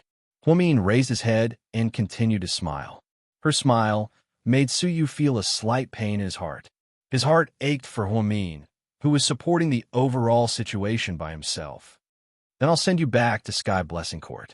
My car is still in 3rd Ring Road. It's okay. I'll let you drive it to your door later, Suyu added. All right. Then I'll have to trouble you, Lord Su. Huamin joked. Cut the crap and get in the car. Suyu had already regarded Huamin as a very important person. Even if she did not accept his feelings, he would continue to treat her well. Protecting her, a few days ago he happened to watch a movie on TV at home called Summer Trees Looking Up at Heaven. There was a sentence in the movie that touched him. Summer Trees said that there were 2 types of happiness in the world. The first type of happiness was for two people who loved each other to be together.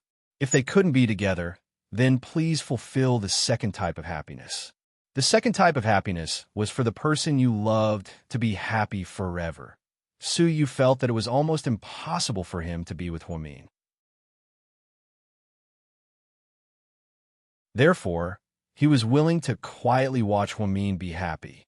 If Hwa-min was happy, then he was happy too. When they returned to Sky Blessing Court, it was already 1 a.m. To their surprise, there were a lot of people at home. Jiang Xiaowei, Wei Liao, Gao Ran, and Zhu Lingling were all there. What are you guys doing? Are you having a meeting? Hwa-min smiled. Girl, where did you go? You didn't pick up your calls and didn't reply to my WeChat messages. Zhu Lingling looked at Hwa-min worriedly. My phone ran out of battery, so I went out to do something. Hwa-min lowered her head and took out her phone. Indeed, it turned off automatically. Damn, you scared us to death. Xiaowei and I called so many times, but we couldn't get through. We were worried that something might have happened to you, so we searched a lot of places. In the end, we decided to wait for you here. Zhu Lingling rushed to answer.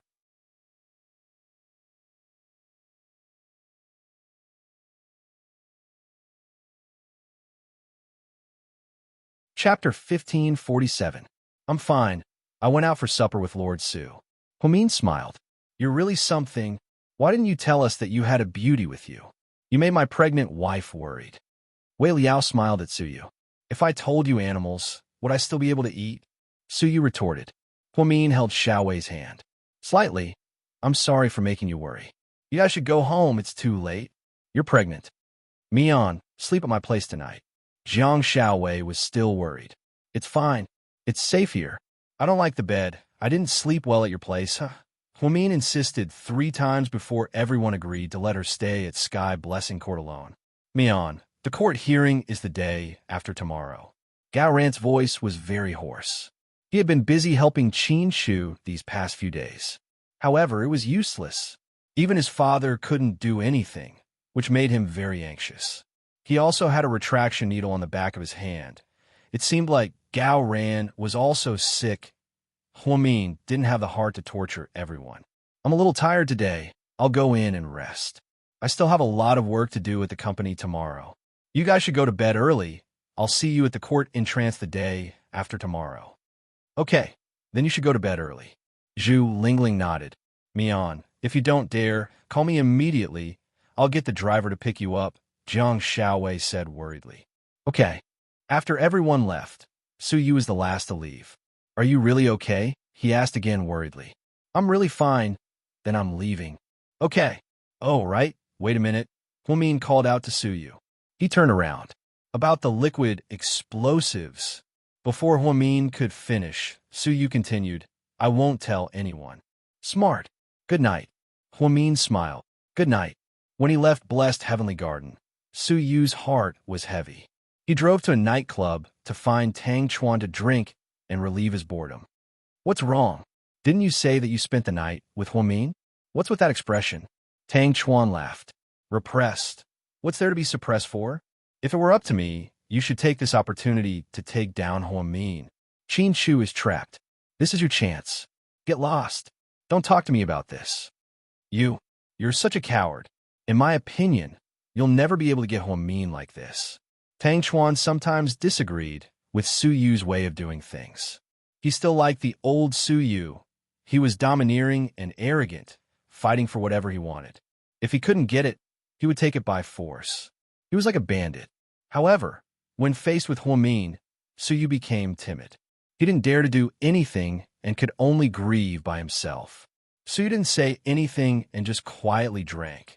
He felt bad for Hwa-min, who was struggling alone. The situation was so bad, but Hwa-min still forced a smile and struggled to hold on. Sometimes, he selfishly hoped that Hwa-min would fall. That way, he would have a reason to help Hwa-min. The next morning, Su-yu sent the car back, and Hwa-min drove straight to GK headquarters. Hwa-siqian's malicious purchase of GK's shares made everyone at GK anxious. A few small shareholders took the opportunity to betray the company and sold their shares to Hwa-siqian at a high price. Huamin was so angry that his face turned pale. A young lady? What should we do now? The company can't hold on much longer. Assistant Yang said hesitantly. A young lady. Why don't we look for investors like other companies? Bella suggested.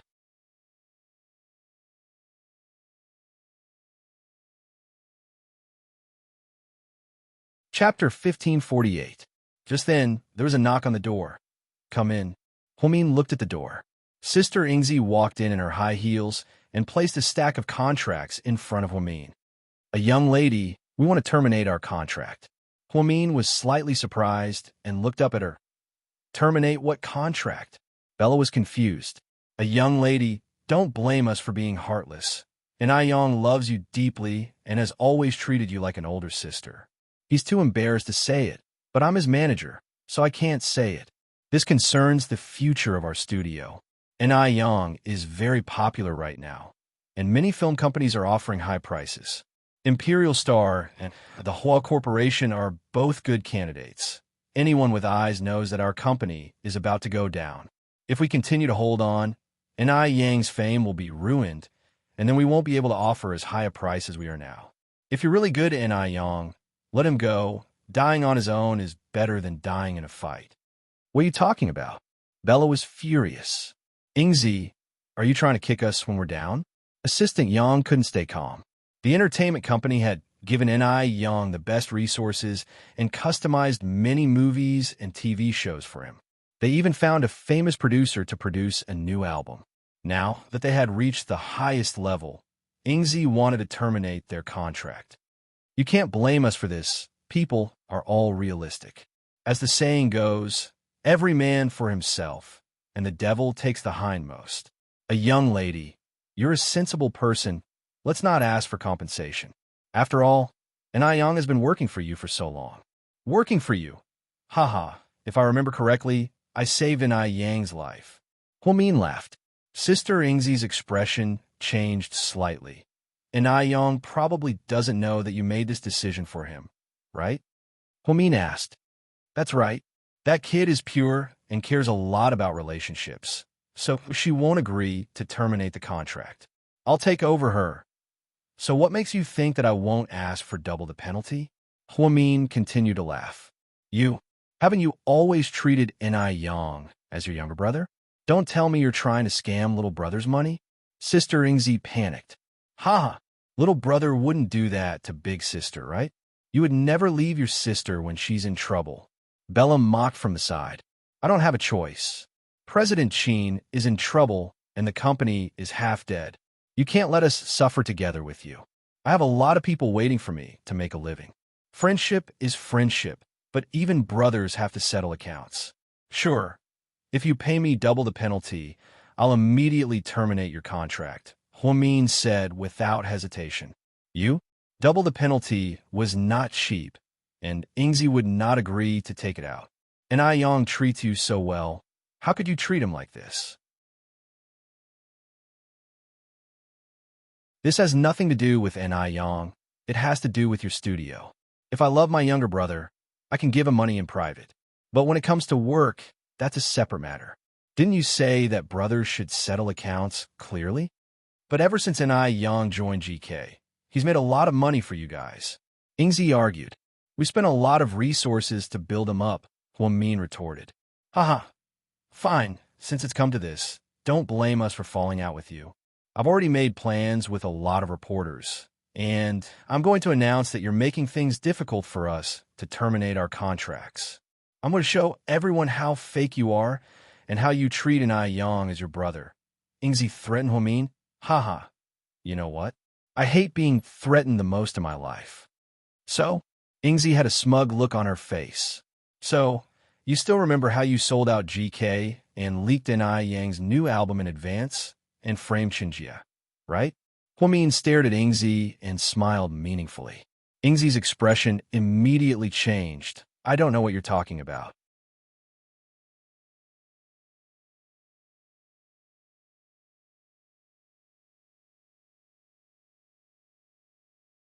Chapter 1549.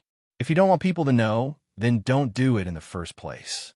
Ingzi, I respect you for recognizing N.I. Yang's worth and saving his life many years ago, but you can't treat him like a money tree or a money-making machine. I hope you're doing this for his own good and not for the sake of money. What do you mean? Am I not good enough for N.I. Yang? If you were good enough, you wouldn't have sold out his album for money and made Chun Jie the scapegoat. If you were good enough for him, you wouldn't have stopped him from dating because you didn't want him to make money for you. If you were good enough for him, you wouldn't have encouraged him to hate his mother and brother and prevented them from reuniting. You? Ingzi looked at Huamin in surprise. Huamin slowly stood up. Surprised, right? I actually investigated you a long time ago. Do you know why I didn't expose you the last time you sold out the company? Huamin asked. Ingzi didn't say anything. That's because I didn't want to hurt N.I. Yang's feelings after the truth was exposed. After all, you've been like a savior to him all these years, and he's always thought of you as a savior. You treat him like family, not a tool to get rich. Do you have any evidence for what you said? Ingzi accused Huamin. I'm not a person who spouts nonsense. You want evidence, right? I have plenty of it. See for yourself. After speaking, Huamin pulled out a stack of documents from his desk and threw them onto the floor. The photos were scattered all over the floor. There were photos of Ingzi privately contacting the media to expose N.I. Yang's new album, as well as some deals she made behind N.I. Yang's back. They were all about profits. I didn't know you were this kind of person. I thought you were really good to N.I. Yang and our company. Bella looked at Ingzi with disdain. So, don't look for trouble at a time like this. I don't want to expose you, but you should know your place. Huamin looked at Ingzi meaningfully. She didn't say anything and ran away with her tail between her legs. A young lady? You're so close to N.I. Yang. You should tell him the truth and ask him to change managers, Bella suggested. It's not that easy to change managers.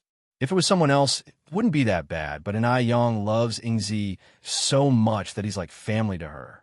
I'm afraid he won't be able to accept it so quickly. Although Ingzi treats N.I. Yang as a money-making tool, at least she hasn't done anything too extreme. I've been so busy lately that I don't have the time to care about this. If she hadn't taken the initiative to kick him when he was down, I wouldn't have had a falling out with her. I'm not a ruthless person. It's best to leave some leeway for everything. A young lady is indeed kind, little Yang praised. But being merciful is useless.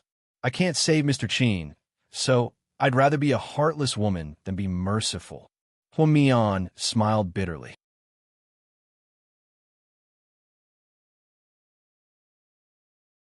A young lady?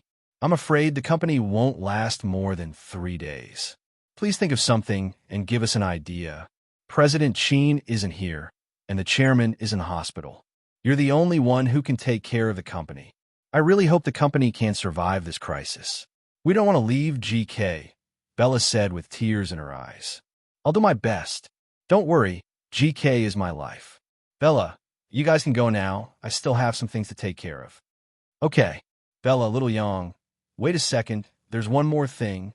Huamin yelled again. Yes. A young lady, what is it?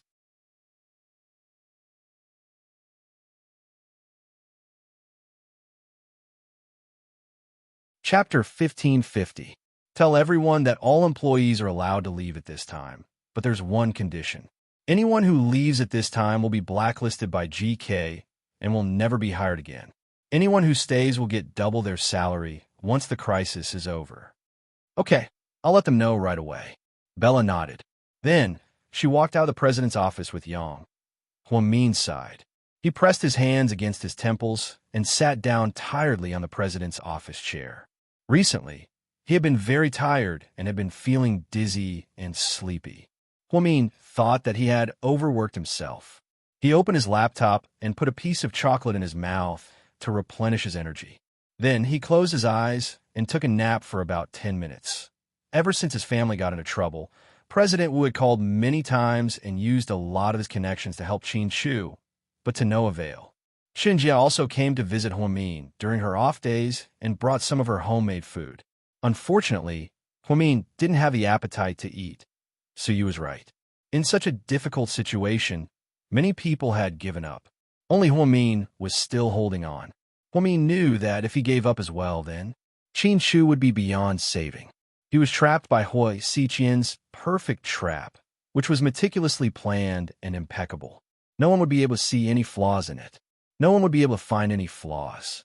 Huamin thought about it for several nights, but she didn't want to use her final plan. She didn't want to use it unless it was absolutely necessary. However, as the day of the first trial approached, she had no other choice.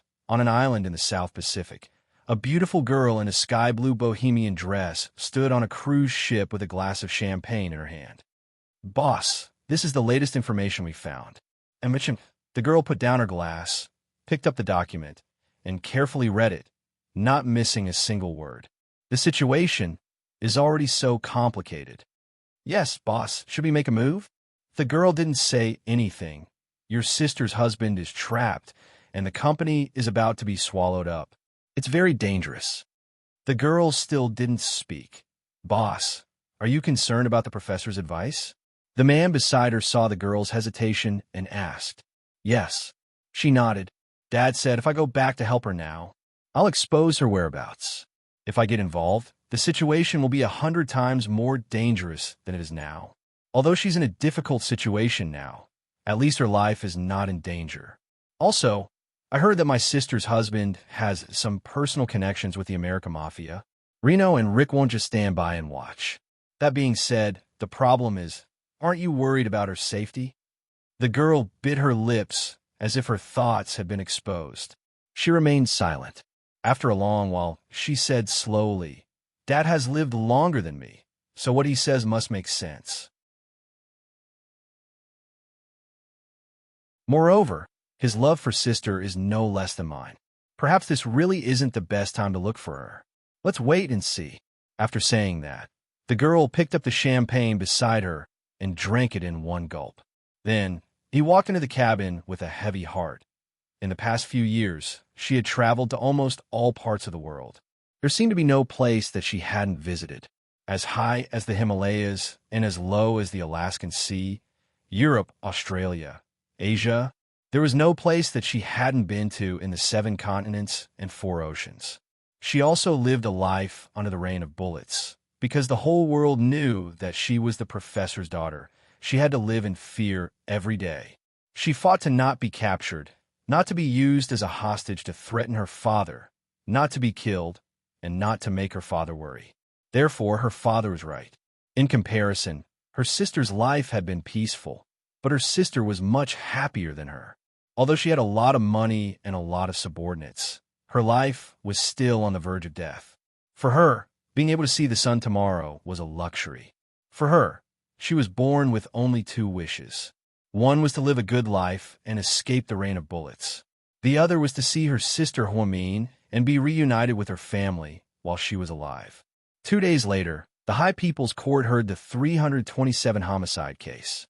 Huamin wore a black suit and had her hair tied up in a bun. She appeared at the entrance of the court, looking capable and handsome.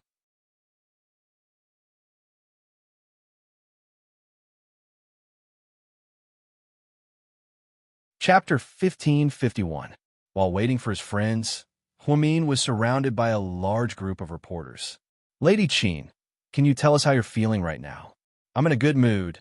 I believe that my husband will be fine." "Lady Qin, didn't you guys get divorced? Do you still mind people calling you Lady Qin?" "I'll always be Lady Qin. Divorce or not, it's just a piece of paper.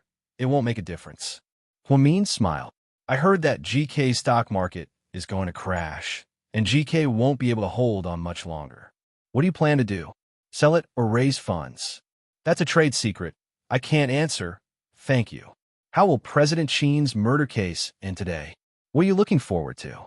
"My husband didn't kill anyone, so I believe that the law will give him justice. Rumor has it that President Qin cheated on Miss Song because of love. That's why." "Reporter friend, please don't speculate, especially when it's such a big case. Even the police don't dare to talk about it, but you guys have the guts to talk about it. Sometimes it's good to be bold, but remember to distinguish right from wrong." Huamin sneered at the reporter. His sharp gaze made the young reporter take 2 steps back. "Other than you, will anyone else be at the trial today?" "Yes, my husbands and my friends will all be there." "Mrs. Qin, someone saw you get into President Su's car last night. You guys are in an ambiguous relationship, so?" Before the reporter could finish, Huamin smiled and said, I also went to President Hua's house for dinner last night. Does that mean that I'm in an ambiguous relationship with President Hua? The reporter was speechless. Huamin calmly answered every question thrown at him by the reporters. The crowd reacted quickly, and his answers were flawless. Many people were impressed by her, and no one dared to look down on her just because she was a 25-year-old girl. That's all for today. My friends are here. Thank you. After speaking, Huamin walked straight into the courtroom. A large number of reporters were blocked outside the door by the police who maintained law and order. Wei Liao drove a black Mercedes-Benz 600 with Jiang Xiaowei. Zhu Lingling was sitting in Gao Ran's Jaguar. Inside Rick's Ferrari were Rick, and Cece. Su Yu's black Lamborghini. There was also Tang Chuan's white Porsche 918. The entrance of the courtroom was as spectacular as a luxury car show. Let's go in, everyone. Huamin nodded at everyone and was about to turn around. Suddenly, Zhu Lingling shouted, Look, who's that? Everyone turned around and saw a black Range Rover parked at the entrance. Hua Xiqian was wearing a red suit, just like the groom. It really pissed him off. President Hua, is there a happy occasion today? Why are you wearing such red? A gossipy reporter asked. If I'm not wearing red, am I supposed to wear black? It's not like I'm here for a funeral. Hua Xiqian adjusted his collar and replied nonchalantly. President Hua, you're so funny. The reporter laughed awkwardly. Hua Xiqian walked up the stairs step by step. He was 10 steps away from Huamin. What are you doing here? Gao Ran asked angrily. If it weren't for the fact that they were in public, he would have beaten this guy up. Rick was also looking at him with hatred in his eyes. Huamin was very calm. He only glanced at Rick's face. I'm here for the trial. I'm very interested in this case. Don't forget the victim, Song Yishur, is my wife. Mayor Song is my father-in-law. Bastard. Zhu Lingling wanted to run up and scratch Hua Xiqian's face. However, Huamin reached out and stopped her. Lingling, don't be impulsive. Hua Xiqian looked at Huamin from head to toe and smiled. Mian, you're dressed very ominously today. You only wear black to a funeral. Upon hearing this, everyone's expressions changed. You're tuning in to the Romance Rendezvous YouTube channel. We're so grateful for your support, and don't forget to subscribe to join us on this incredible journey through captivating stories.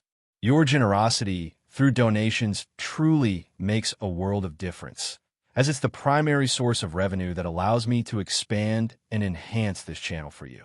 Thank you from the bottom of my heart for being a part of this adventure.